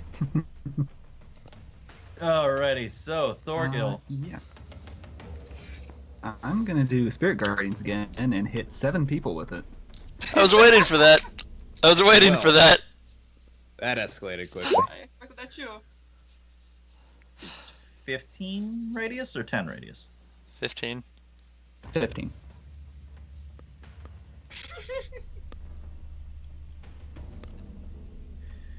Okay, so 1, 2, 3, 4, 5, 6, 7. I'll see you guys tomorrow when those saving throws are finished. Oh, you got plenty of time. You'll be fine. We'll see. Yes, yes, yes, no, no. And then 1 warg. Vorg, Vorg, Yes. Vorg, Vorg. So what's the damage? 13. Isn't it 2 wargs? Oh Yes. yes, 2 wargs. So My there's bad. the one next to Beavis. Also good. Is that okay? Orog, like, is he hit by anything that hits the ward, or is he only hit by something that hits the bottom right corner? Only the bottom right corner. Okay.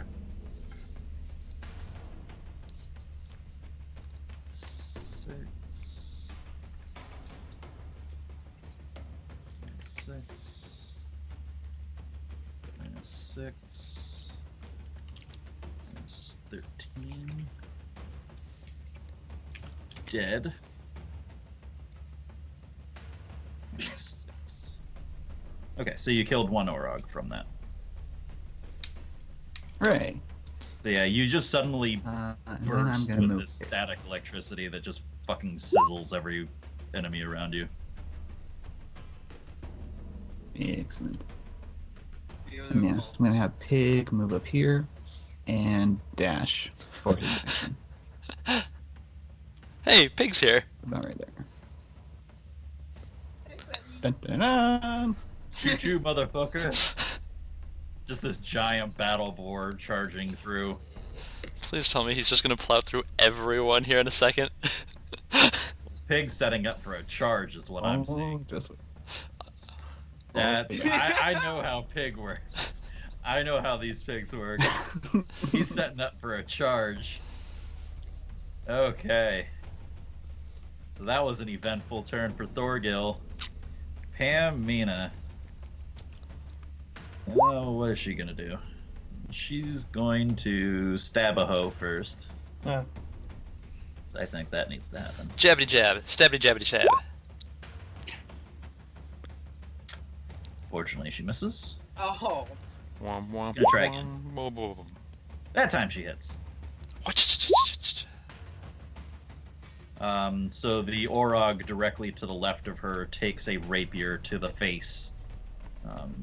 Not even to the throat. She's not gentle about it at all. She just goes straight for his nose, and it goes straight through like the nasal cavity area of his skull and out the back. He drops to the ground. oh, okay. She didn't need Nick. No, she killed it. Good. And that's her turn. All right. Valium, Ah, yes. you're starting to lack targets, but there's still one next to you. I know, and I'm gonna attempt to stab it very, very violently. We'll see how well this works. Okay. I'm gonna wager him. Yeah, we'll see how this works. And then go This is the warg, the dog. the work. Doggo. Correct. Okay. Yes, it's El Dago. El Doggo. You Uh, can if you want. I'm just saying. Oh, that works too. So roll Stabarino. damage. Do you Do I want to also do sneak attack on it? I would love to do a sneak. Is it dead? You don't get to know that Damn it. Okay, fine. Fuck it. because sneak attack's in the same thing. It is Okay, dead. Fine. Was it dead without the sneak attack? It was dead without the sneak attack. Motherfucker. Oh. And out of my frustration, I'm going to punch. Can I punch Blue Man, or is Blue Man too far? Well, hold on. Blue Man has to see if he can maintain his feet after the warg dies beneath him. Nope. Which he does not. So he tumbles right there and goes prone. That will be helpful for what I want to do. Shillelagh? Unable to punch him is what I'm hearing. You can move 5 feet and then punch him. I will move 5 feet and then punch him. Okay. You do so with advantage. Oh, good. Because he's on the I'm gonna ground. Need that, yes. Unarmed. Fuck you, buddy. Fuck Hits. you very much. 5. Right in the mouth. And you kill him. Damn it, Valium.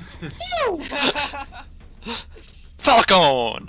So I almost imagine like WWE where you just like elbow him straight in the nose. Like, I'm okay with it. like right in the jaw snaps, like just Face caves in. Yeah, I'm down. Valium stands up. Oh yeah, brother. Alright. Falcon. Okay. What I want to do is use command on this guy and Uh-huh. tell him to approach me. I guess like just for flavor, I would say something like, Vida commands you to, and then approach. Okay. That's level 1. Yeah. Okay. That's a will save, right? Yes. I don't know, it definitely seems like a dex check to me. He tells you to go fuck yourself in Orcish. Aw. Straight to the point. Hmm.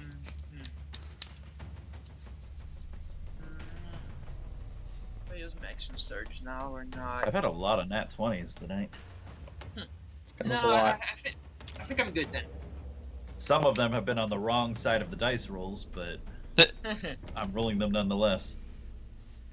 Okay. So yeah, you try to command to gather more enemies to you. However, Choose he's a having Spirit none Guardian, of more that. specifically. Yeah. Riley. Well, you know what? Everything's been working pretty nicely so far. Green guy and we're having a face-off, right? So, does that hit him? Yes, it seemed. I have the feeling that you were going to be the first to remove one's face. Okay. Yeah, that kills him. You win the face-off. You literally ripped his face off. Shots fired. Let's. So, Who else? Is there anybody missing that I'm not seeing in this little square of? death and destruction. You know, right? In this region, is there somebody that I don't see? Just looking at this part. I think the only person you don't see is like the Orog that's not on the warg, right here, because of the angle. But obviously, if you moved along the roof closer, then you'd have no problem seeing him. But that's not the ruler. But like all of these guys have just been hit by spirit guardians, and that's about it, right? Yeah, this one's pretty okay. The warg's pretty okay. This one's bloodied. That one's bloodied. I think I can fix that. Me too. But I'll leave that for Beavis. So can I see the guy from here? Or do I need to move closer? You'd have to move one square closer. You'd have to like step into the Spirit Guardians to get that kind of catty corner look. I'm okay with like that. That's fine. I'm okay with that. So yeah, I guess I'll pop off the other 2 shots at that guy. Yeah, you're kind of like leaning out over the roof a little bit, aiming the gun. That doesn't hit. That is a miss. That also doesn't hit. That is also a miss. So you fire off 2 shots. I think maybe your footing's a little bit loose because of the snow, and you're making sure you don't fall off the roof, so you miss your shots. Yeah, I was just thinking, man, I wish I had nails in my boots. Yeah, exactly. Who would be such an idiot to not put nails in their boots when playing with their buddies on a game? Yeah. Okay, so that was Riley. Balar, you are looking down the barrel of a gun, good sir, so to speak. Figuratively, considering there's only 2 guns in this world currently. Well, 2 pistols. 2 in this scene. The dwarves have blunderbusses. So what I'm gonna do is activate my winged boots Yes. and fly straight up. Okay. Still attacks of opportunity. Yeah. Okay. Oh boy. Oh boy. Warg first. That is a crit. Oh. So you take 20 piercing damage, and I need you to roll me a DC 13 saving throw. Fuck. Strength. Can you be knocked prone while flying? Yep. Yes, because he hasn't actually taken off the ground. Yeah, that movement, it just grabs a hold of like your calf as you're shooting up, and it just whips you straight back down. I'm gonna say because of that though, the other two don't get their attacks of opportunity because you didn't actually leave their threat radius. Just woof. Because that's how it would work if like you like got knocked unconscious during a movement. Like the other ones wouldn't Right. get their attacks. So I think it's kind of the same mentality. So that was 5 feet of movement. I guess I'll spend the rest to stand back up. Okay. So that's total 20 feet. You still have 10 feet available to you. You can fly That up could've gone again. Better. You If should. you want to try it again. No, I'm gonna take the dodge action. In that case. Okay. No, That'll be it. are you sure you're not going to take the dog action at this point? Well, actually, You already How did much that. how many feet do I have? 10. 10. 10.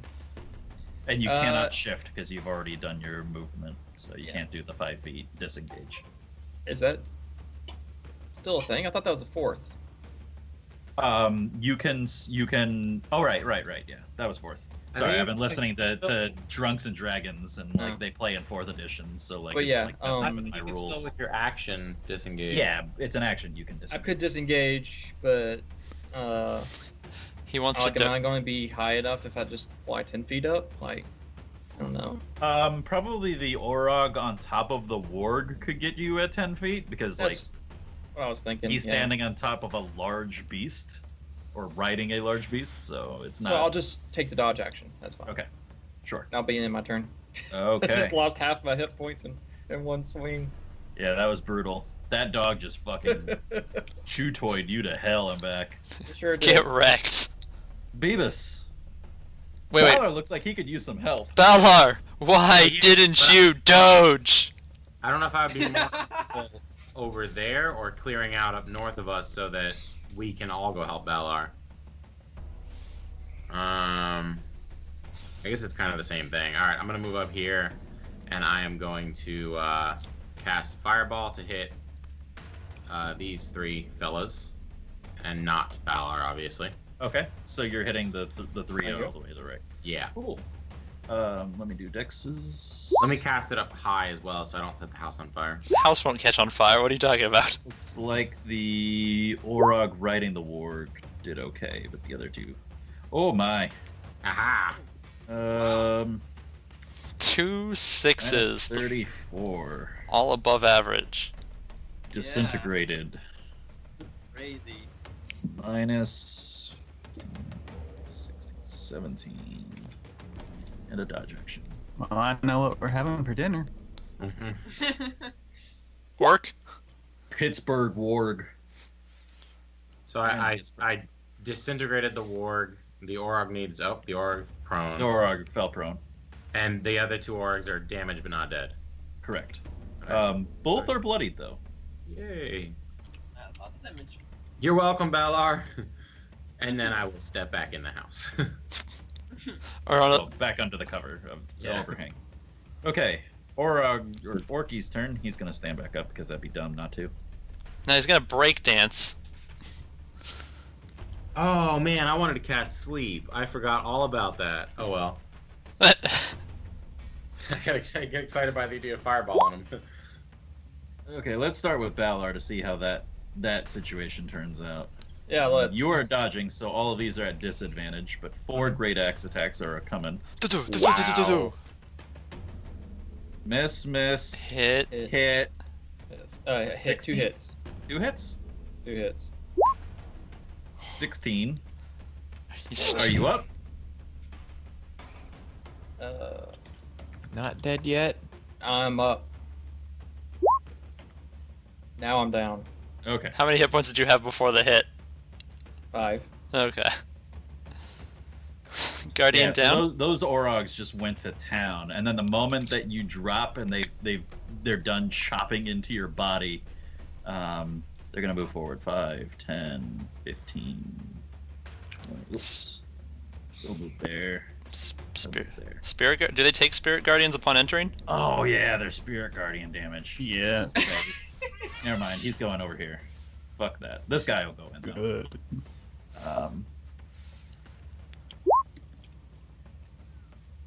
Okay, so I take half damage from Spirit Guardians. Yeah, and don't forget the others take it as well. Yeah, I just wanted to get him out of the way since he's kind of the new boy in the Okay. block. So go ahead and give me that damage so I can see if he lives or dies. It did I it. already did. It's 16. Oh, 16. Okay, so he takes half of that. 5, 6, 7, 8. 8. He is good. Okay, now I gotta roll the other ones. 2, 3 Orogs. 13. Okay, all fails. So that's 16 to all of them. And a Warg.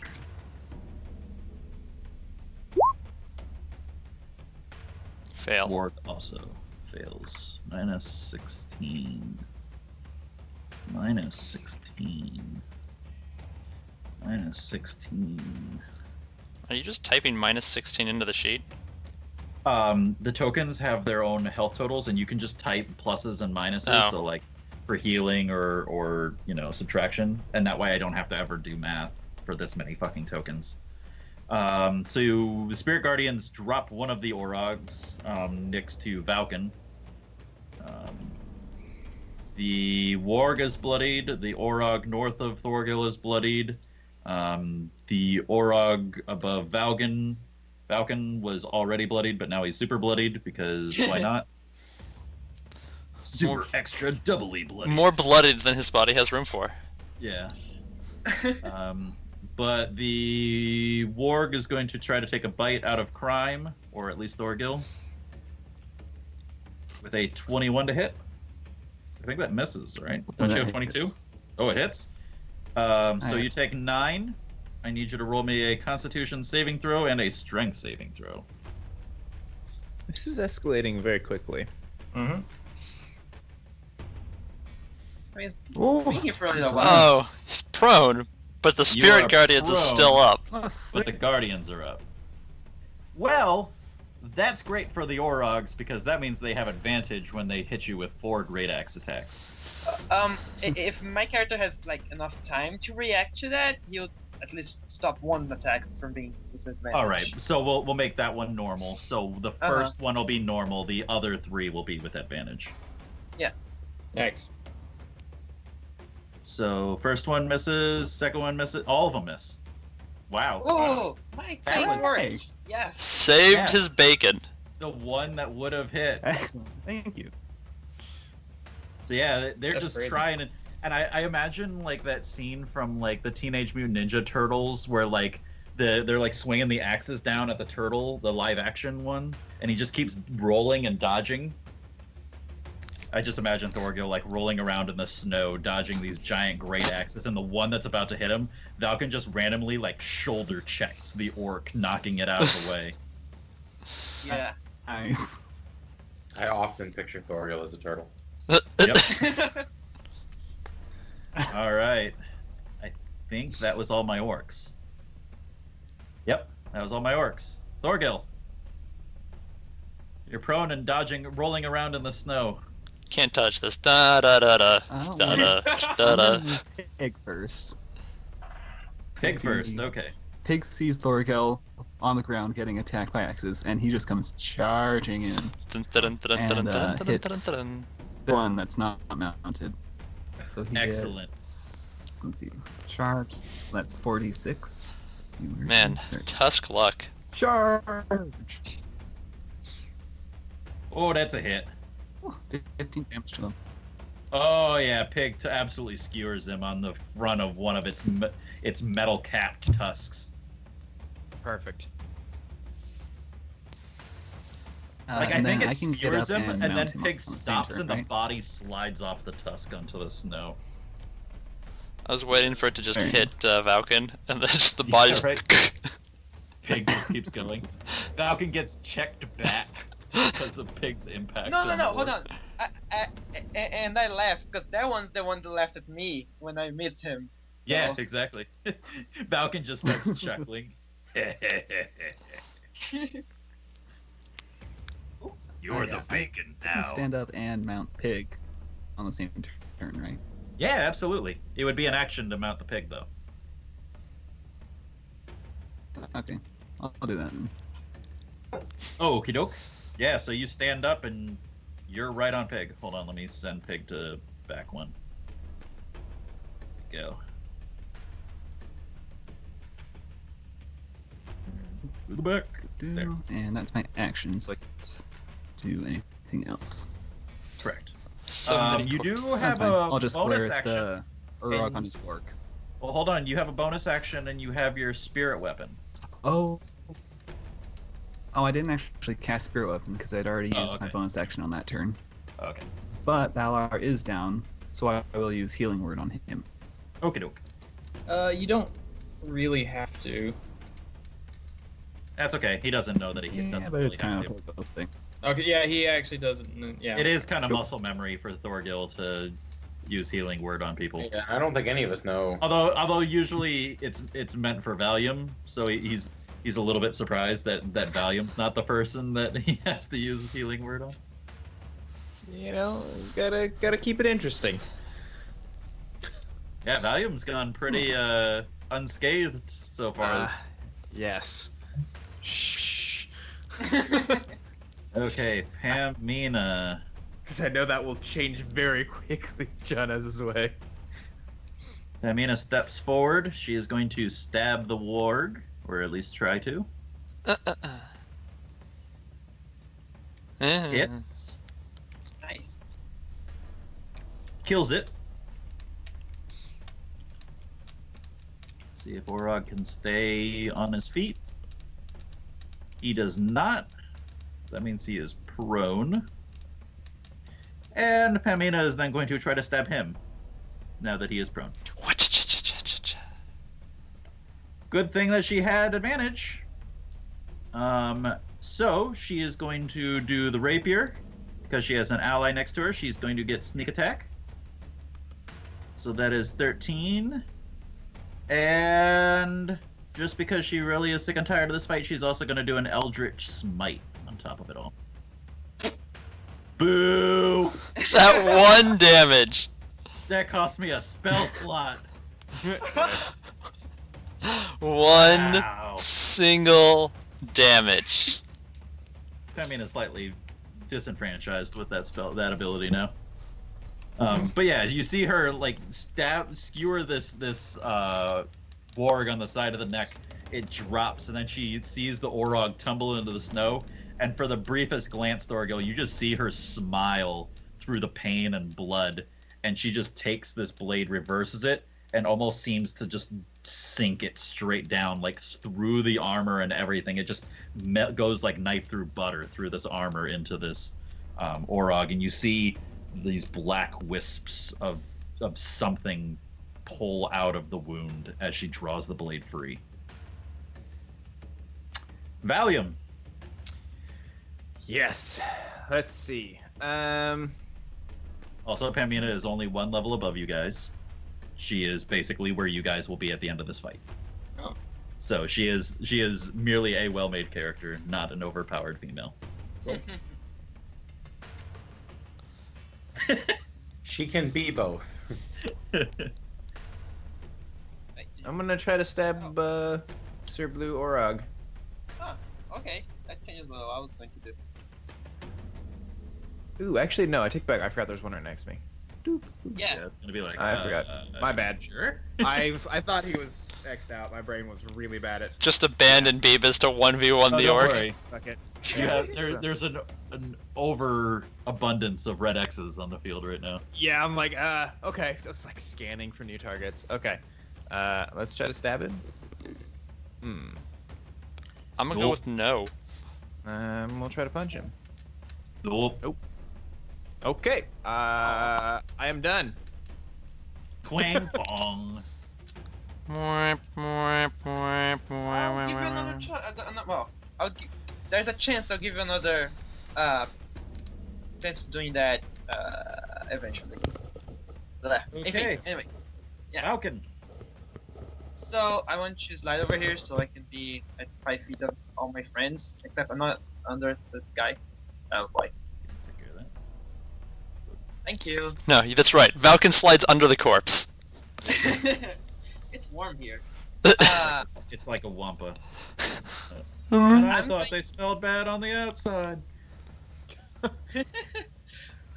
Flipping I'm gonna tauntauns. use command again and approach again. Someone? No, okay. Command on this guy over here. Okay, doke. Orog will save. I think that one fails. Yes. Okay, So so hopefully, it's on his turn, but hopefully he'll like create an attack opportunity for Valiant. That's the plan. okie doke. Reasonable. Yeah, and since it looked like we're almost done, I don't have any reason to save my action surge, so I'm gonna do that now. And I'm gonna, I guess, like in character, I'm gonna try to like step down this guy that is prone and use Commander Strike to have Pamina attack her. Okay. So you're giving her an extra attack? Is that what I'm hearing? Yes. Doke. All right. Take 2. Oh! Wait, does it Yep. double the superiority dice too? Oh, she gets damage from superiority dice? Yeah. Oh, fuck me. don't I would understand what's normally do happening. that, but she kills the fuck out of this thing. But now she kills more out of it. Can somebody tell me what the fuck just actually happened? Valken used his action to tell somebody else to do something. So Okay. Falcon gave Pamina a free attack, and she critted with the attack. Okay. With damage I'm so bonus. confused. Okay. Yeah. So she just like this thing's still on the ground, and like what do you say to her? What's the commander's? What are you commanding her to do? Like, Well, do you because just it's a make it? restaurant, Oh, I actually, I'm you like, run up and I you think, kick it. yeah, no, I'm taking this moment to acknowledge her as a party member, other than the civilian caught in it, right? So Yeah. I guess I just hold his head with my foot and go, do it. Well, yeah, you just step on like you hold him down, and she stabs him again. Yeah. This time, you see her take her finger, and she grabs the blade that she had sunk in, and she shifts it a little bit over, and then she sinks it down again. And this time, you can see that she impacted its heart, and it just goes limp as she pierces the beating flesh. Should just had her That's summon a new not right. blade inside of him. Yeah, right. Ooh. Yeah, that'd be rough. she's a little bit creepy. I did make her to be Valar's sister. Yeah, you guys are definitely a bunch of farmers. Yes, that is exactly what they are. Farmers. Yes, farmers. Definitely farmers. All right, Riley. What do I have available to me? This guy right here is visible, And then the other guy underneath and the... then the other guy underneath the porch. Fair enough. So... okay. Well, I'm out of shots from my primary weapon, so... Cantrip time. There you go. Guy I can see. That's it. Wow. Still up, but yeah, he's not looking good as lightning impacts his body. Alright, fine. I'm gonna use my action search. Alrighty, Uh, that is also a hit, and he's dead. Okay. if I walk off the roof, acrobatics check? Or if I jump off the roof? Yep. Let's do it. I want to move here. How much is Okay. that? How much is that going to cost me to move there? Like if I just. Well, you're just moving and then hopping off the roof. So just an acrobatics check. See if you stay on your feet. Huh?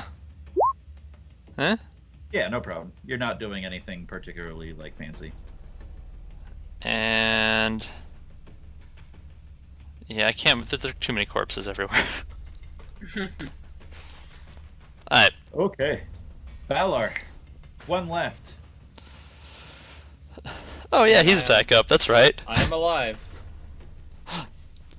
Don't lie. I'd like to roll an insight on that. So I stand back up, Do it with disadvantage.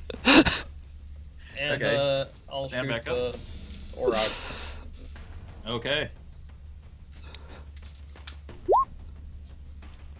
Hits. There's first damage. Kills him. Oh, okay then. He had 8 HP. Oh. Mm. Oh well. Man, I really hoped I'd killed the first one with the one bolt because I was just gonna hop down and then hit the other guy. Before we resolve the fight, I have a rules question real quick. Sure.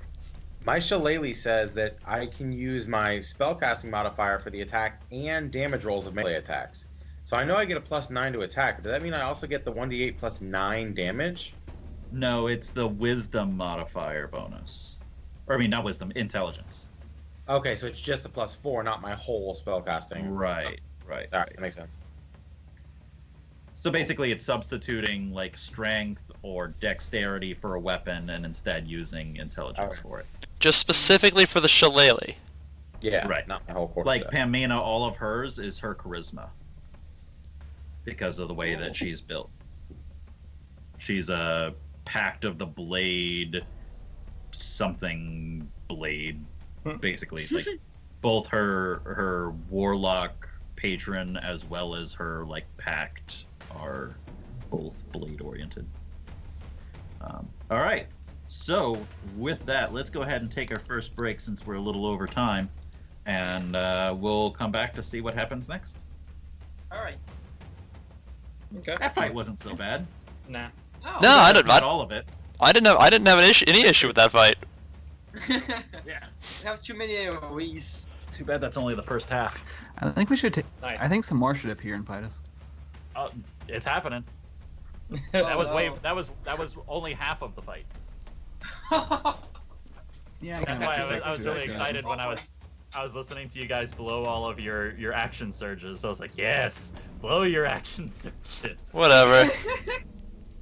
Use all of your special abilities in the beginning. Just wait for the second wave. It Yeah, will but be na- glorious. The difference is now I get to reload. True. There is a little bit of a I reload. still have over half my spells.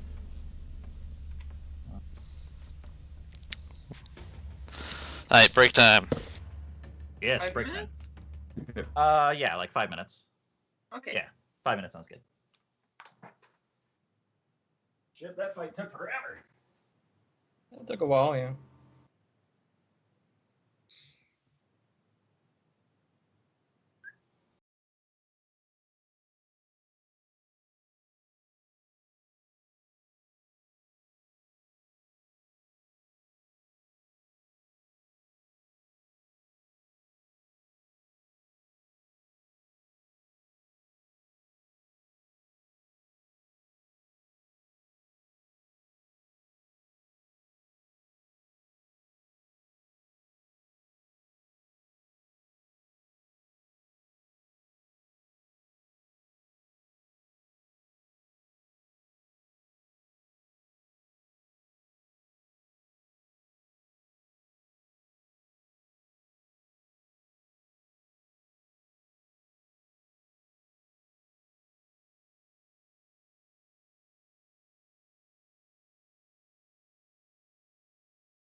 So, let me shift you back over for a little bit.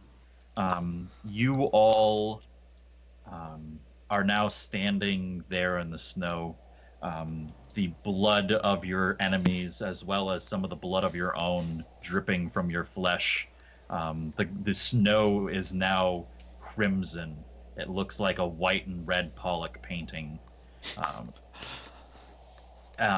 But not just that, because of the temperature outside, it's steaming all around you from the hot blood that you have spilled. And you hear the door open behind you, and you see Yokeg leaning against the door, staff in one of his hands, using it as support. And he looks at you all and he goes, "So, you know how the fight works." Oh, it's not our first rodeo. I know how to. You should have seen the big one. Experience. Aye.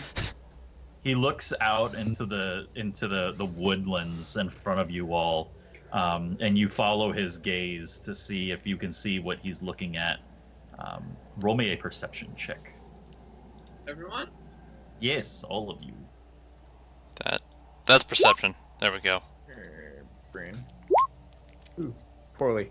I've chosen poorly. Oh no. Makes sense. It's only the Thargil. Yeah, none of you. Wow. Riley, you think for the briefest of seconds, you see a little bit of steam or mist from that someone would make from like the breathing heavily in the cold winter, but you're not sure. And Oh no, go ahead. Sorry, I thought you were done there. and you hear Yokeg behind you go, "There are more coming." Of course there are. Why wouldn't it be That easy? was, scouting party. That makes sense. Does Thorgil have advantage on that? Yeah. Yes, I have a sentinel shield. Thorgil would get about the same. Okay. Sentinel Shield does that for all perception checks? It says. Huh. It doesn't specify anything. Well, what do you know? I learned something new today. Advantage on initiative and perception. Cool. Okay. The Yokeg motions you all and he goes, "Come inside. You need rest before next fight, Oh, I know, kidding. if you are to survive." Yeah, I could probably use some rest. Okay. You all come inside. You see that in front of you there are bandages, clean water and basins, as well as some kind of herbal tea that Kire has apparently set up and prepared for you all. She's, I guess, done the best that she can for her current situation, making sure that there was something comfortable for you all to return to. And Yokeg goes, "Sit. Take care of yourselves. Rest. Big battle yet to come. How long do you think we have? Maybe hour." I take a short rest. Yeah, so essentially you get a short rest during this time. So you can spend your hit dice to get your HP back up. For the wizard, you can get you get the short rest spells back. And the action surges. Yep, and your action surges. So you guys are pretty okay at this point. I think I'll talk to Yokeg though before, like, during. Oh yeah, he don't worry. There's probably, considering we only have like 30 more minutes, there's going to be some exposition, and we're going to save the fight for next week, or not A month from now. next week, but basically a month from now, the new year, unless Hit we can come up dice. with another day. Hit dice for a wizard is D8 plus con.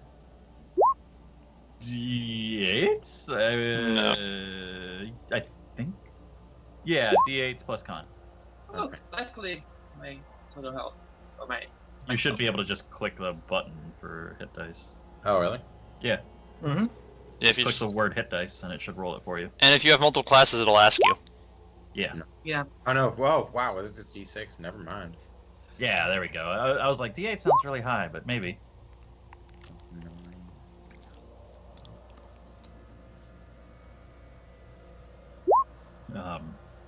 Yokeg sits down in a large chair, and at this point you realize, like, this chair that was there, it was just, like, kind of big.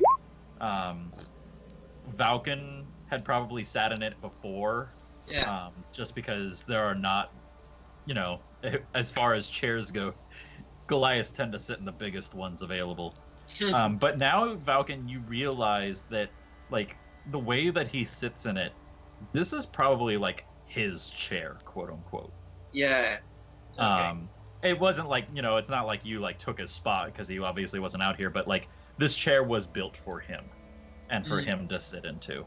And you can tell from looking at him, while he's in pain, there's almost a...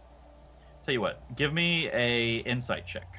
All of you can give me an insight check to learn a little bit more about Valken and how he is right now. You tagging me? Yeah, not Valken. You okay? I thought I rolled a 25. I was like, Nailed it. yeah. The one time I accurately assess a situation. Meanwhile, I'm just focusing on getting better. Like, I'm eating. I don't even see him. Right. Yeah, you're just like, you realize that the tea that's made. Actually, the one time I'm gonna give a piece of information for a nat 1. Oh. You drink the tea and you realize that this is a very rare herbal tea. This is made from ice roses or frost roses. Oh. We have seen those. Yes. Oh yeah, I probably drank some of them. Or Yeah, it's like it's like a delicacy meant for, like, the highest of ranked members in society.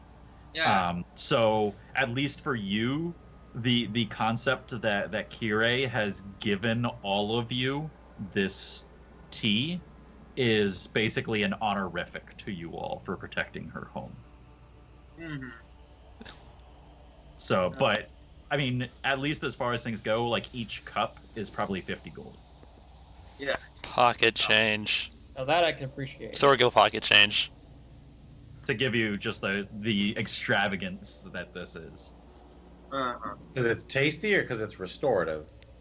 Both. It tastes absolutely delicious. It has a almost flowery mint flavor to it.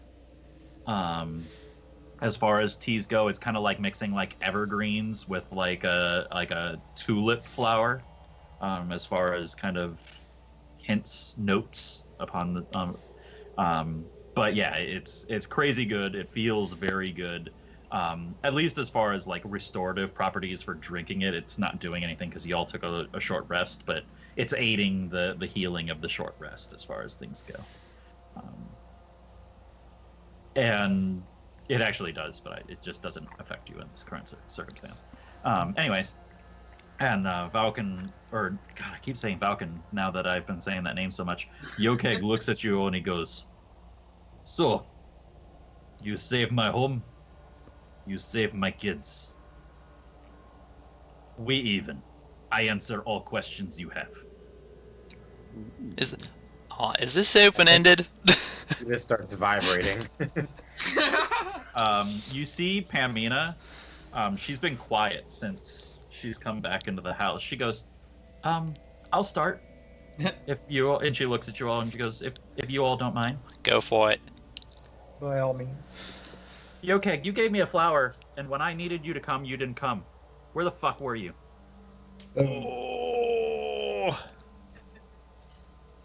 Oh, shit's on, dude. Now that makes a lot of sense, to be honest. Yokeg looks at her, and you can see, particularly, here's where the insight from the other two of you come in. He, even with his wounds, exudes a youthful appearance. You know, his gait doesn't seem old or anything like that. he looks old in that moment. The yellow hair that he has growing about his face, you notice that more of it is gray than yellow. The lines of age, his worry lines, particularly probably from grimacing and battle, from wounds and combat, are less about worry lines and more about age. And his eyes, as he focuses on Pamina, and you can see him trying to recall about her and what could have happened and where he might have gone wrong in the situation and how to talk to this little girl that, for some contract or understanding between these two persons, he did not fill his end of the bargain. And you can now see that the idea that this man is older than all of you by 2 to 3 times the eldest among you is not a stretch. Goliaths do not live to be that long. They usually live to be like 70 years old in their ripe old age. But he looks to be hundreds upon hundreds of years old in this moment. If a Goliath could live that long, this is what he would look like. Yeah, doesn't he have to be over 1,000? Because that's when that hero from... Right. That's assuming that he is the hero. Yeah, true. But he doesn't... yeah, he looks to be that age. He doesn't look like he just aged. It more seems like a facade was dropped that we now see. You're just getting a better look at him. Yeah, okay. You know, like before you always saw him in firelight or in shadow of trees. Or in like a really vibrant mode. Yeah, and he was always kind of jolly and fun to be around, and like he would like the first time you met him, he shared his food with you all, and he was just always like this good-natured, joyful Goliath. And in this moment you see the weight of the world that he has seen pressed down upon him, and it is 1,000 years of weight on this being. And probably assuming that he is this great hero that the staff represents, he has survived many lifetimes of a Goliath in what would have been a Goliath's lifetime. To have waged that many wars and to have seen that many people die at the end, at the end of his spear, that's the entity that sits before you. And in that moment, you can see it go from confusion to sadness. And he goes to Pamina and he goes, "I am sorry, little bird, that I have missed your calling. I was injured, hurt, trying to save another child. And these folks, though more the child." I'm gonna look at Balar. Yeah. I was with you the whole time. He pauses and he goes, "My action has not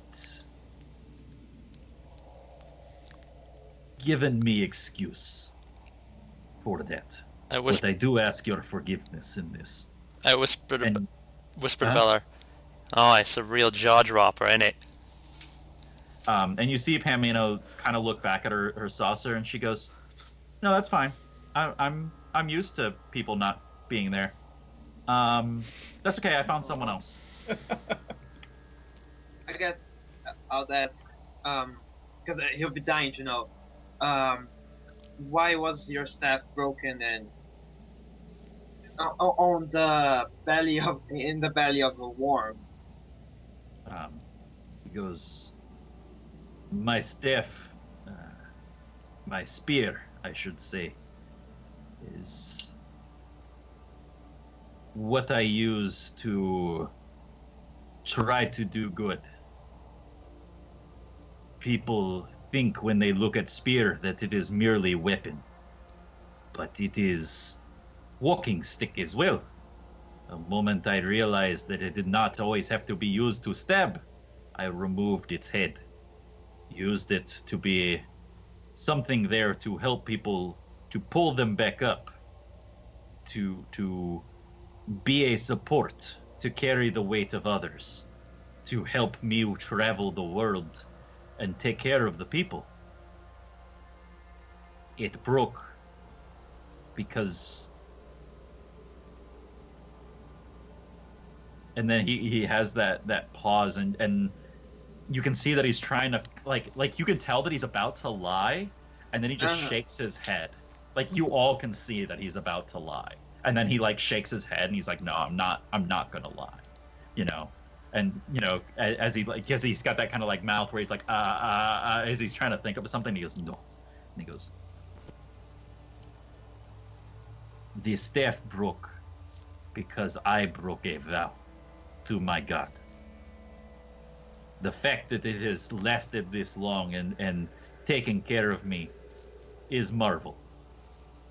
However, when you fight God and your God is not behind you, things happen.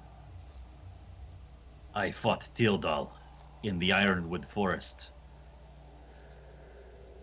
And in that battle, he threw me. Our spirits waged war in the celestial plane itself, and he threw me from that plane down to the earth. The impact shattered my staff.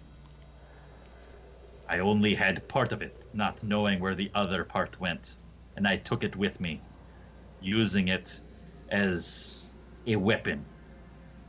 The part that you found is when I was in the worm. It's gobbled me for It happened to all of us. grazing. And I used it to stab a hole out of the worm to survive, losing the second piece in the process.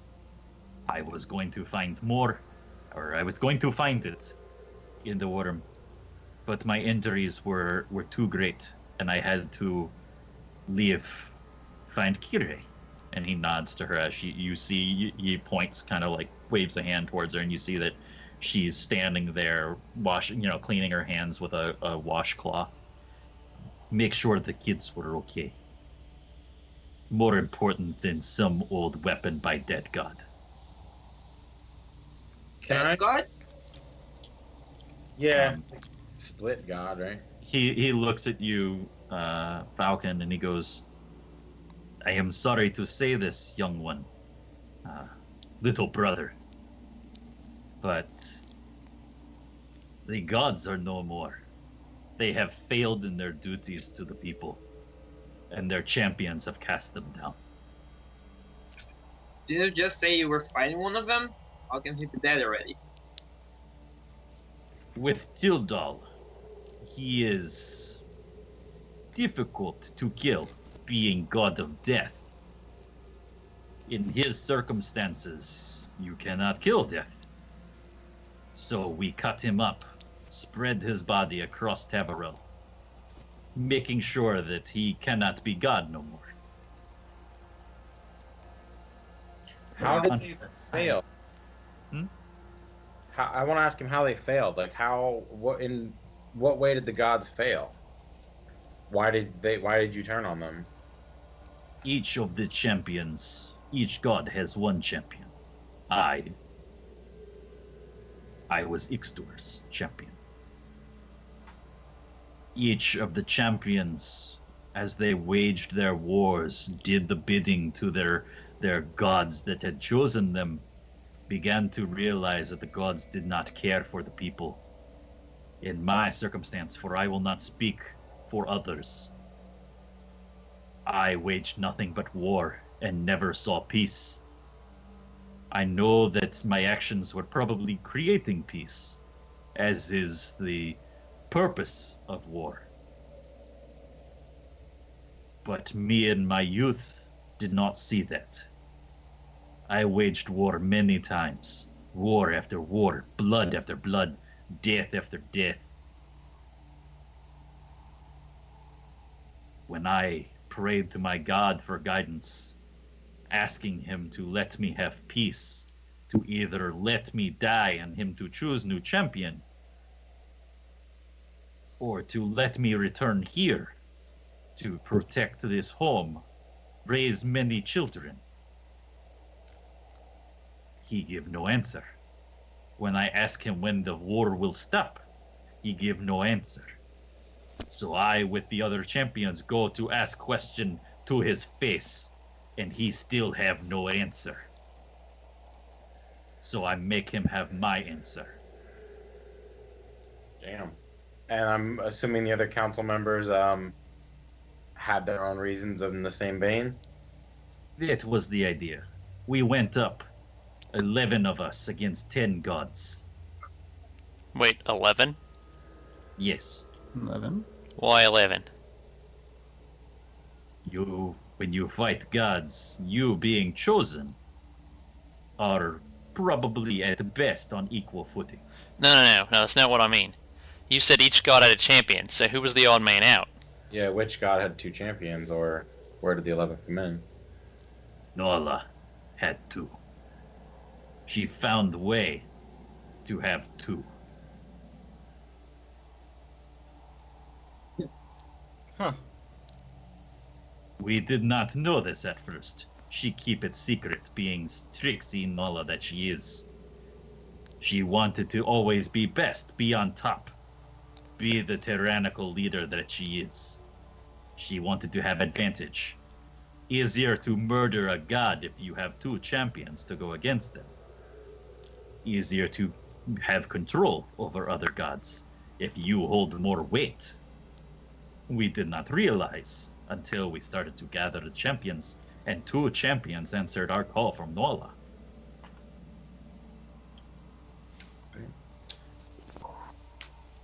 Who did I contact outside? Neme? It was Neme. I heard the call, but was not in state to answer. Takes out of you when you answer calls like that. She is a tricksy bitch. That answers my next question. I was gonna say, like, how united are you guys? United, as good as friends can be. Okay. However, Is she one of Nala's? no, she is not. Oh, thank God. Oh, which one? Hold on. I'm gonna pull up my list if I'm gonna be answering questions like that. Where is she? May. No.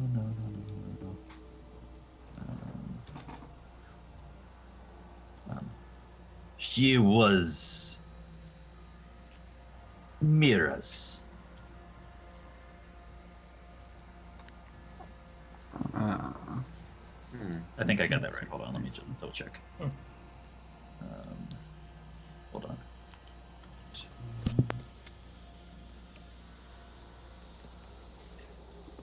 Maybe we should ask, like, how war going? Like, who's winning? Getting that. Because we still haven't 100% picked a side, right? I don't know. No, I got that wrong. She was Dila's. Okay. That makes more sense. Yeah. We've kind of been playing both sides of the field, because the creepy dude in the forest that wanted us to collect statue parts is not on the council. So wait. That's what I want to ask him.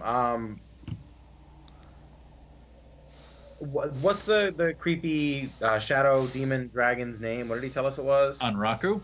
Yeah, thank you.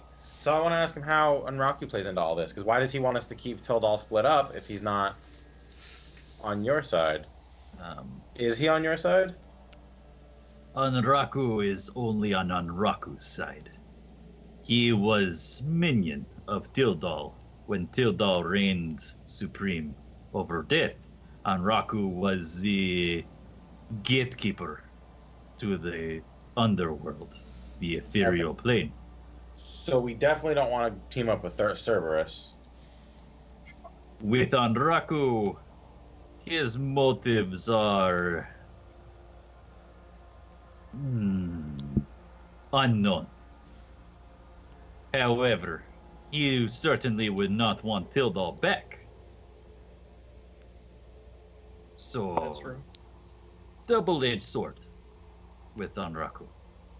I want to kind of ignore Yokik for a second and turn to the party, and not secretively or anything. Say like we're kind of leaning towards the council here. It looks like.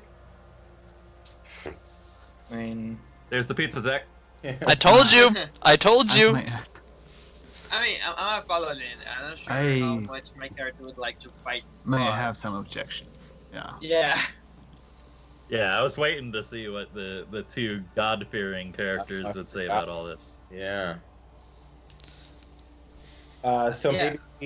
maybe we Switzerland here a little bit, kind of careful, measured neutrality. Oh, is this really the time for this? Yeah, Yokik's cool. He's I would fine. like. I'd like to turn to Yokeg and say, Jatella spoke to me since last we met. Can I She kick? Can I offered kick? her aid to us. When Thorgil starts talking, I kick him in the shins. Yeah, you're kind of giving a. Okay. Do you stop what you said, or do you continue even though you get kicked in the shin? No, I would continue. Okay. Just like help me understand. You told me that my god is lost, and now you're saying that you're waging war against her. I want to understand why. No, little dwarf. We waged war against the gods. War does not last eternal. Eventually it ends. We won. However, where the gods went, what we did with gods, was based on the thing that the gods were doing wrong. In the case of one like Ixtur, we put his soul into bits of armor, spread them all over the world to become pieces to protect others, because that is where he failed. There was no protection, only weapons, only war, like the spear. In the case with yours, we actually do not know what happened to her. I was not lying when I said that she was lost. Her champion in the battle struck her down from the heavens without killing her, because that was not the purpose. It was merely to remove her from the seat, to prevent her from helping the other gods. You cannot be wrong when it comes to the storm and the sea. There is no left and right. Nature and the gods that represent it are neutral as far as things are concerned. Hard to be wrong. In the case of Jatella, she was a casualty. Her champion... Who was her champion? Her champion is Adolin, the Fury.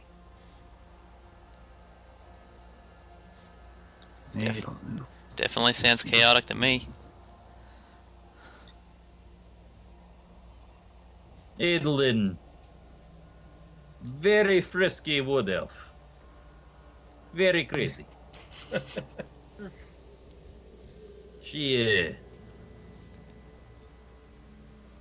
She'll outrun anybody, outfight anybody. Not because she could, just because she don't know when to stop.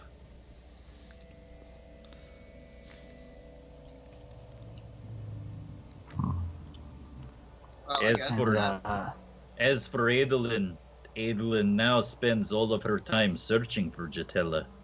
However, we, not being gods but merely champions, do not have the supposed omnipotence that gods were thought to have.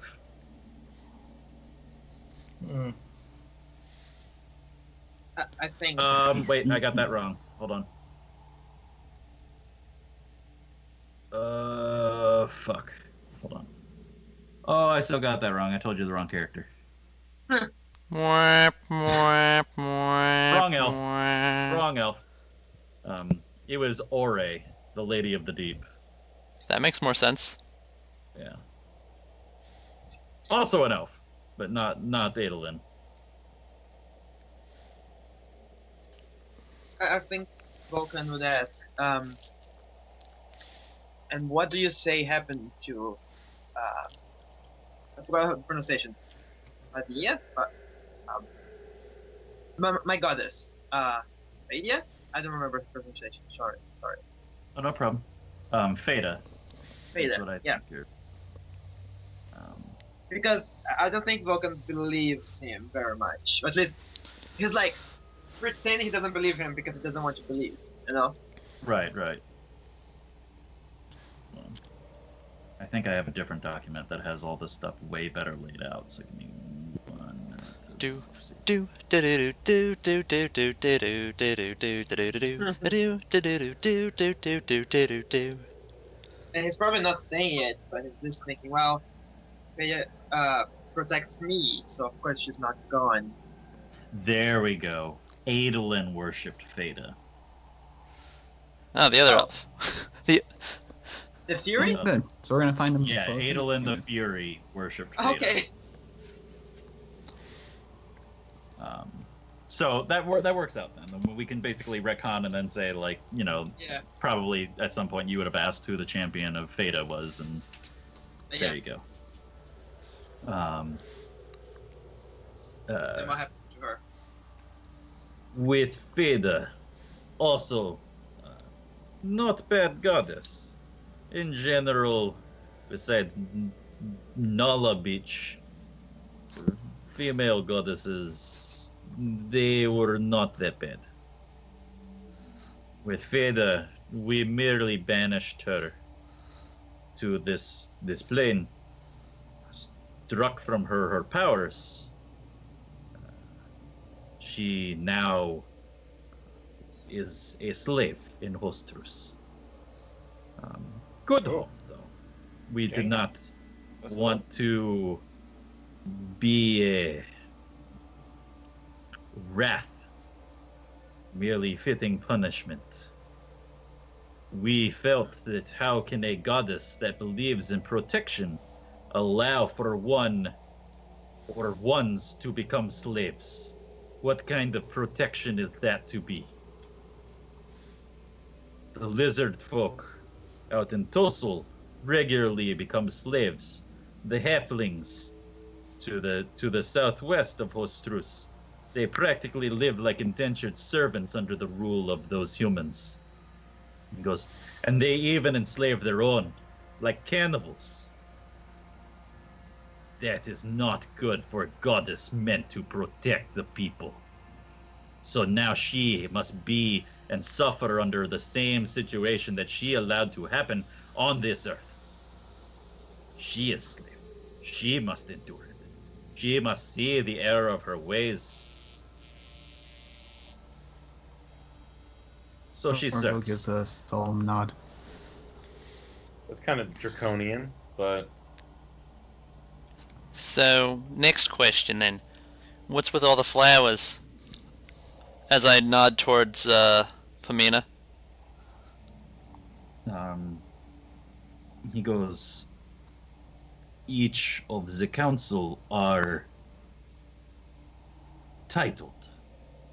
We are not gods. We do not just merely have name and have representation of what name means, such as Feda, goddess of agriculture and protection. I am Yokek, the Reborn. I once served Ixtur. I have seen the error of the ways of following a blind god. I seek to make the world better, peacefully. Enjoy things that grow, battlefields that were ravaged by destruction and magic. Now grow flowers and trees. It is small thing, but I look for it in other places, like the children. I find those that have been caught, and you can see that at this point he's like staring directly at Balar's sister. He goes, "There are children that are caught by situations that they do not deserve. Normally, if they have no family, I give them one. I bring them here. However, when they do have family, I try to make that life better. Be there for them. Give them flowers, something pretty that they can remember me by, and speak to me if they need aid, so that I can come and be there to protect them, to be the one that makes sure that their lives have peace when they don't think that they have any." I need to take this shirt off, sorry. So you're a giant plate mail wearing fairy godmother? I do not believe in joining the Fae. Not my thing. Too tricksy. Never say anything worth saying. Sorry, I forgot Drax doesn't get metaphors. Yeah. However, Wait, but he's a gentle bear. giant sounds better. I would rather my appearance be the thing that prevents combat versus my hand. Makes sense. And as you all know, I do not tend to wear armor, but circumstances required a bit more protection when you fight a god. Riley looks at Balor again. What is the Council's ultimate goal? Do you want a world without gods, or do you want to supplant them? For now, we are supplanting them. But that will not work. To merely dethrone them and take their spot is to become just like them in the end. I do not doubt that with our long life that we will become jaded, nasty, and forgetful of where we came. Our goal is to make humanity not need gods. Oh shit, you're Lex Luthor. Riley hisses his tongue a little bit at that. We want the races to learn from their own mistakes and not place them up their reasons and misdealings because of gods. We don't want people to pray to a god for solutions, just like we as champions did. I think that Beavis is pretty thoroughly seduced by their point of view. So I don't know that I have too many more questions. I'm also curious who keeps zapping themselves. Yeah, right? Sorry, I'm just really into tasers. Yeah. Shocking his dick. I Nate! broke Nate. That's how I get my roleplay juices flowing. I just gotta-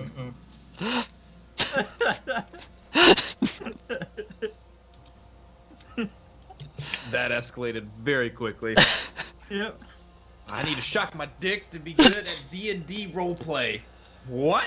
I thought that's how everybody did it. Well, if Nate wasn't awake before, he is now. I think Nate's the only one that doesn't do that.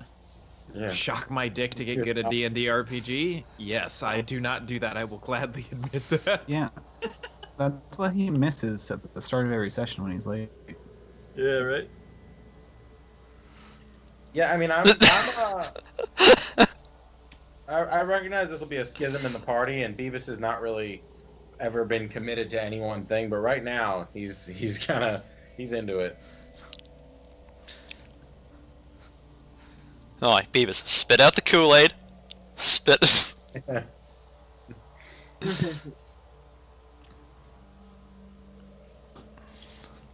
I mean, who else is? I'm done. I learned what I need to know. I know what they're doing, why they're doing it, what their goal is. I rolled a 24 insight, so I'm pretty sure he's telling me the truth. Valar, Pamina, she kicks you lightly with the side of her foot against your leg, and she motions over to the door to the porch. And she stands up and she looks at everyone. She goes, I need some cold air. Okay. Before we leave, I want to ask Yokeg if I can be the champion of Ionar's champion, the god of magic and knowledge. Oh, Enar? Yeah. Who's Enar's champion? I want to talk to him or her. You want to speak to Not Enar's right champion? But not right now. But like, if I want to talk to them in the future. That would be Regin. He is the Archkeeper. Wait. Oh, Wait. We've- Riley was just like to sit there like, I think I called this one too. Nope, wait, I'm wrong. Ah. Oh.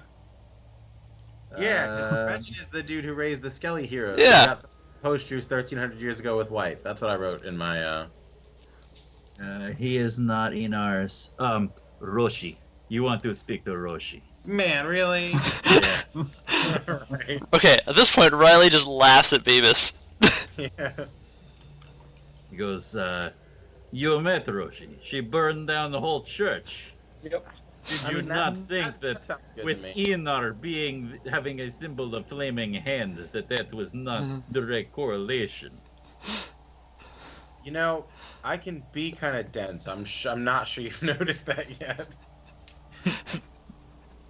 I know I seem like I always know what's going on, and I'm so smart, but And for future reference, she is the Ravager.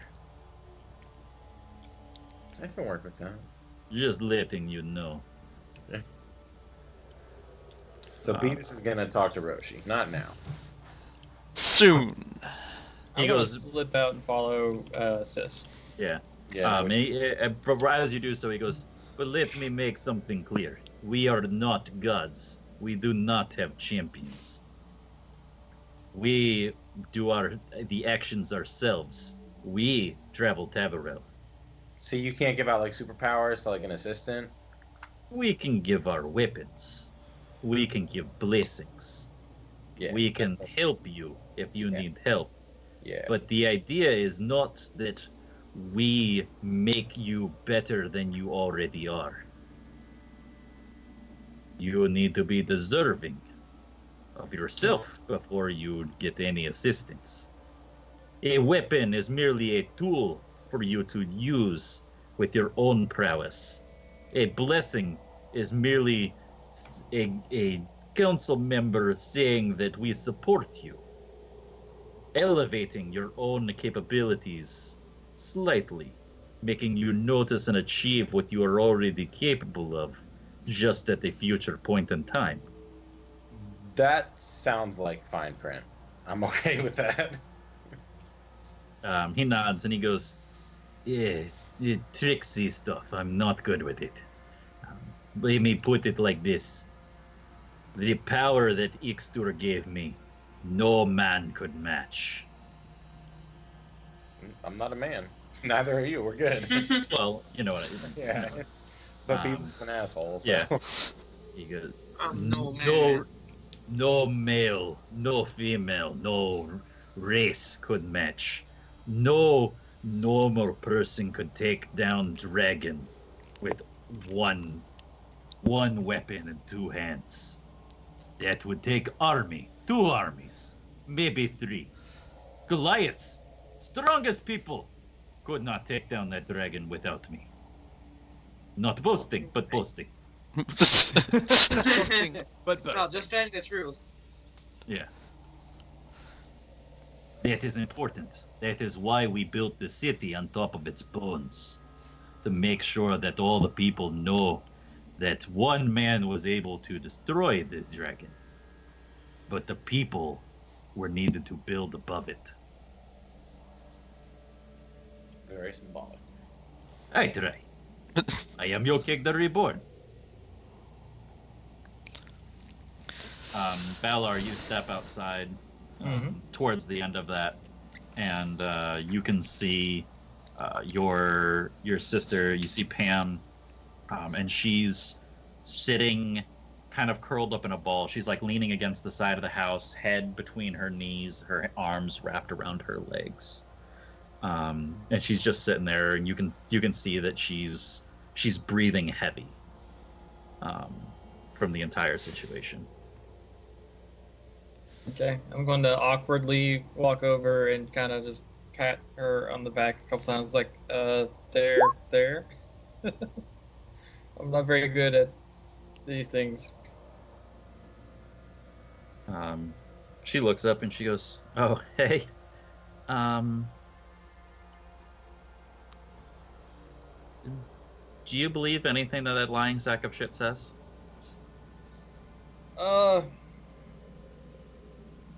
It's hard to say one way or the other because I never knew anything to start with.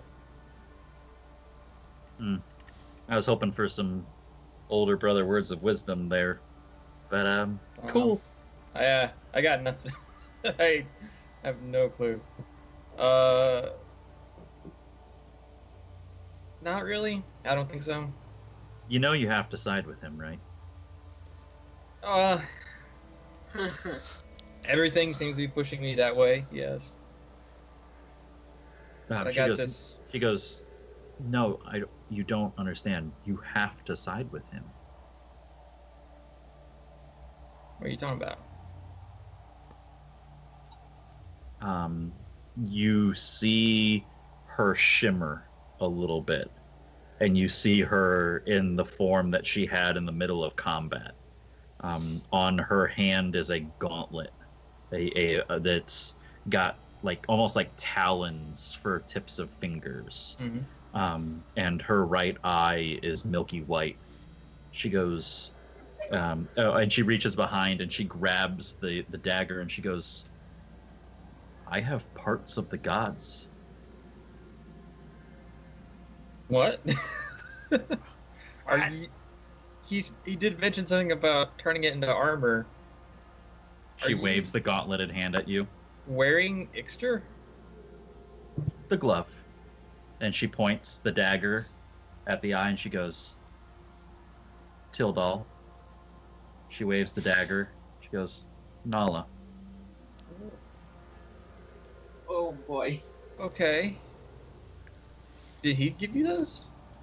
No. You just found them. No. Okay. She takes a deep breath and she goes, "Okay.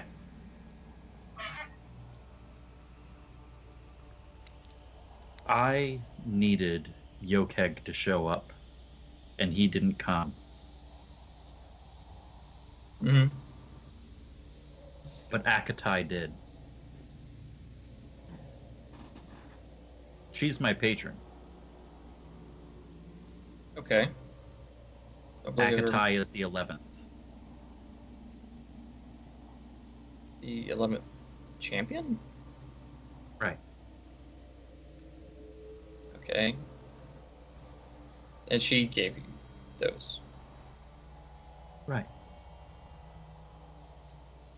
Okay.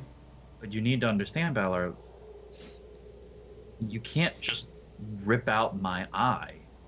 You can't just take my gauntlet. You cannot take my weapon. They're parts of me now. You can't side with the gods. I have them literally, and she points at the eye, she's like, in me. Fair enough. But I never mentioned anything about siding with the gods. I know. I'm just saying you can't side with them. I'm something of a contrarian. And whenever someone pushes me to do something, I just feel a real strong urge to just run the other direction. Is this you or Valar? But this is Valar. So everything seems to be barreling down towards helping this situation, helping the champions. It's tiring. She nods. She goes, yeah, it's all stupid. He goes and he says they don't want to be like gods, but then they go and become gods. Mm-hmm. He certainly doesn't seem to mind living over 1,000 years. And he thinks he can just run around and do anything, but when he's sitting there and he's saying that gods are supposed to do things, that they're supposed to represent things, and he's Yokeg the Reborn, and he's supposed to be there and take care of people, but people aren't getting any better. They're just as nasty. They're still slaves. What has he done about slaves? If he's supposed to be elevating people and making people better, then shouldn't the slaves be gone? Shouldn't children not be taken advantage of like Dad did to us? Oh, this is escalating very quickly. Holy shit. What? I'm not ready for this level. And then I go and I need his help, and I use his flower, calling out for him, and where is he? You do bring up something interesting. We may be able to take a third option. She raises an eyebrow. Do we need gods? She shrugs and she goes, well, if anything he says is good, I like the idea that he doesn't want any gods anymore. So, literate both the gods and the champions. Nobody is at the top. She smiles and she goes, I could be into that. Oh god. Okay, so we would have to play along with the champions until we see the opportunity to turn. Is what I'm thinking. You see Or you see her Play both sides. you see her smile and she goes, just that kind of like that Natalie Dormer like side smirk kind of smile. And she goes, I knew we were related. I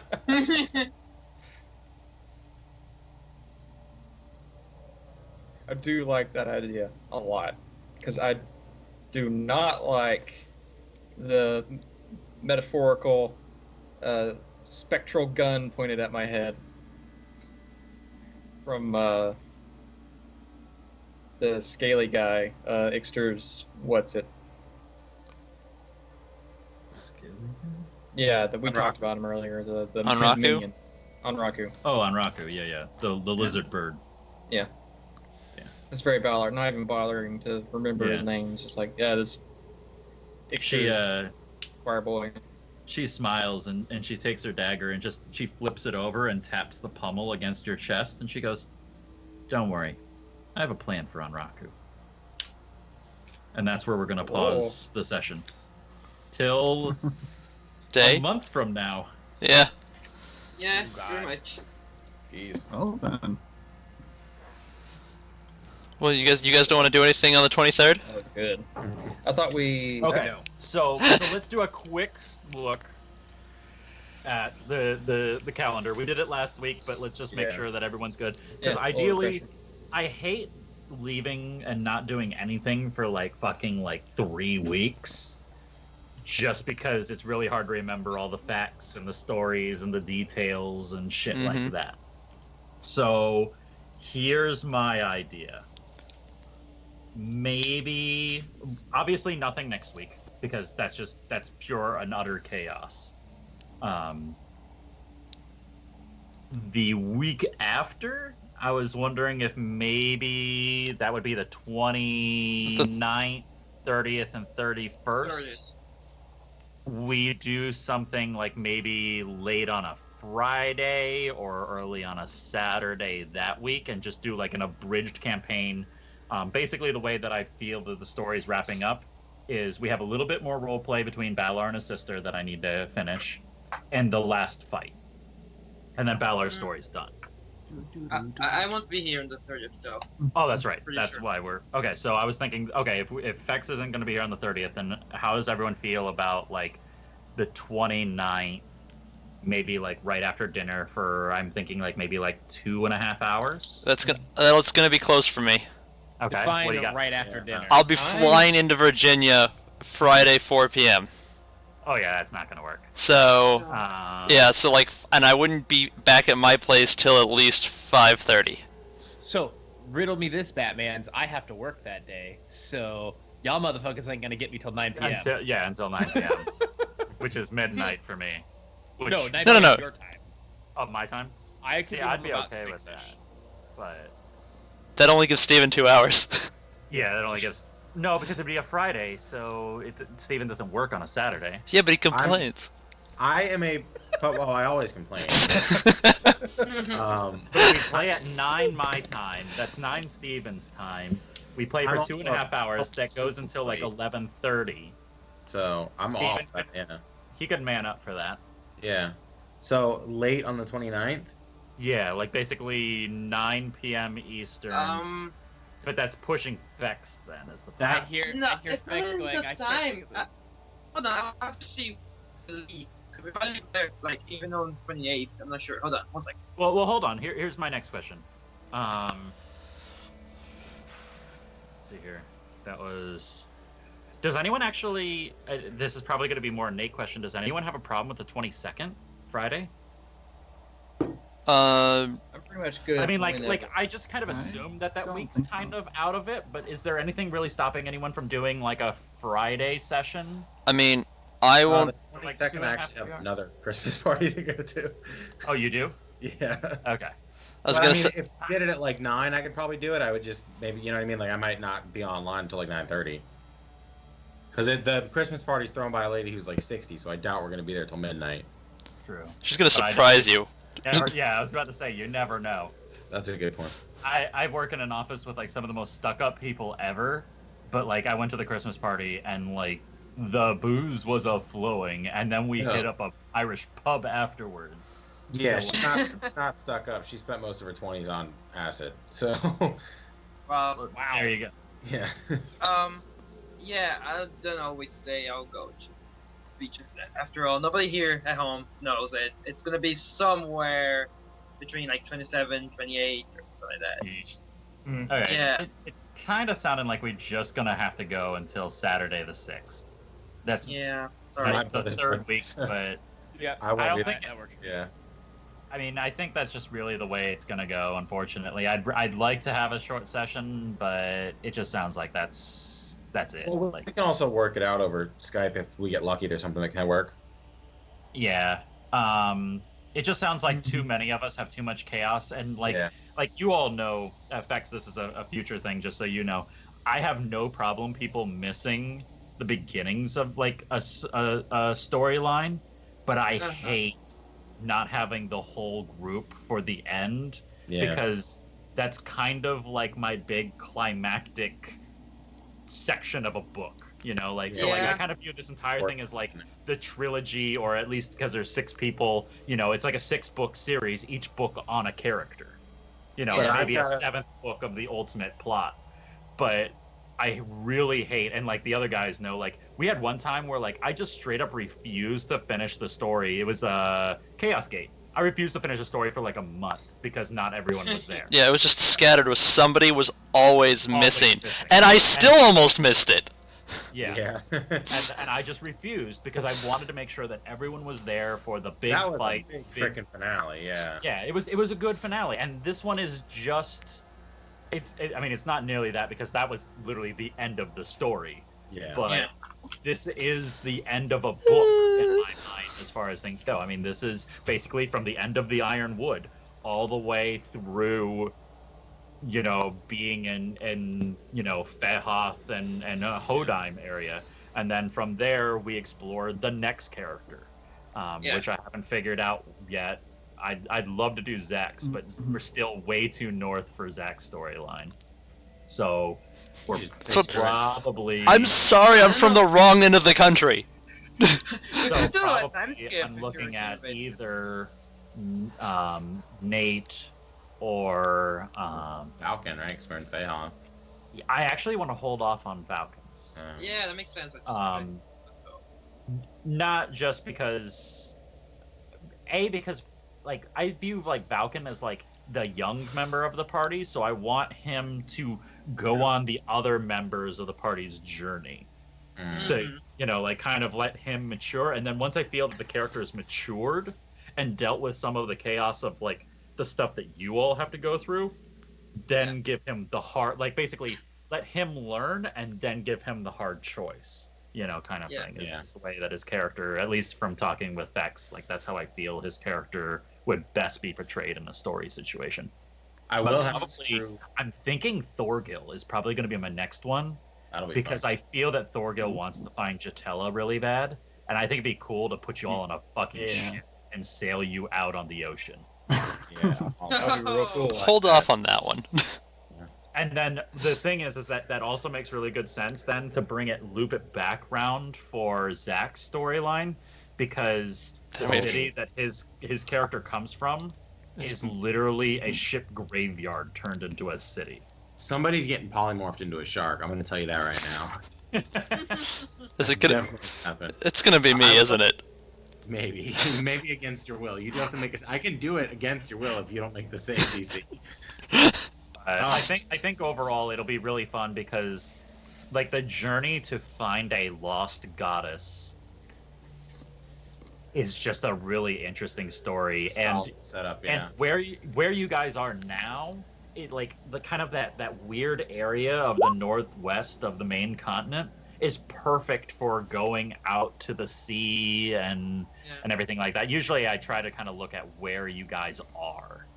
And like, you know, when I look at the map, I'm like sitting there, I'm like, holy shit, between the frothy waters, the heartless ocean, and the empty expanse, that is a story if I ever heard of one.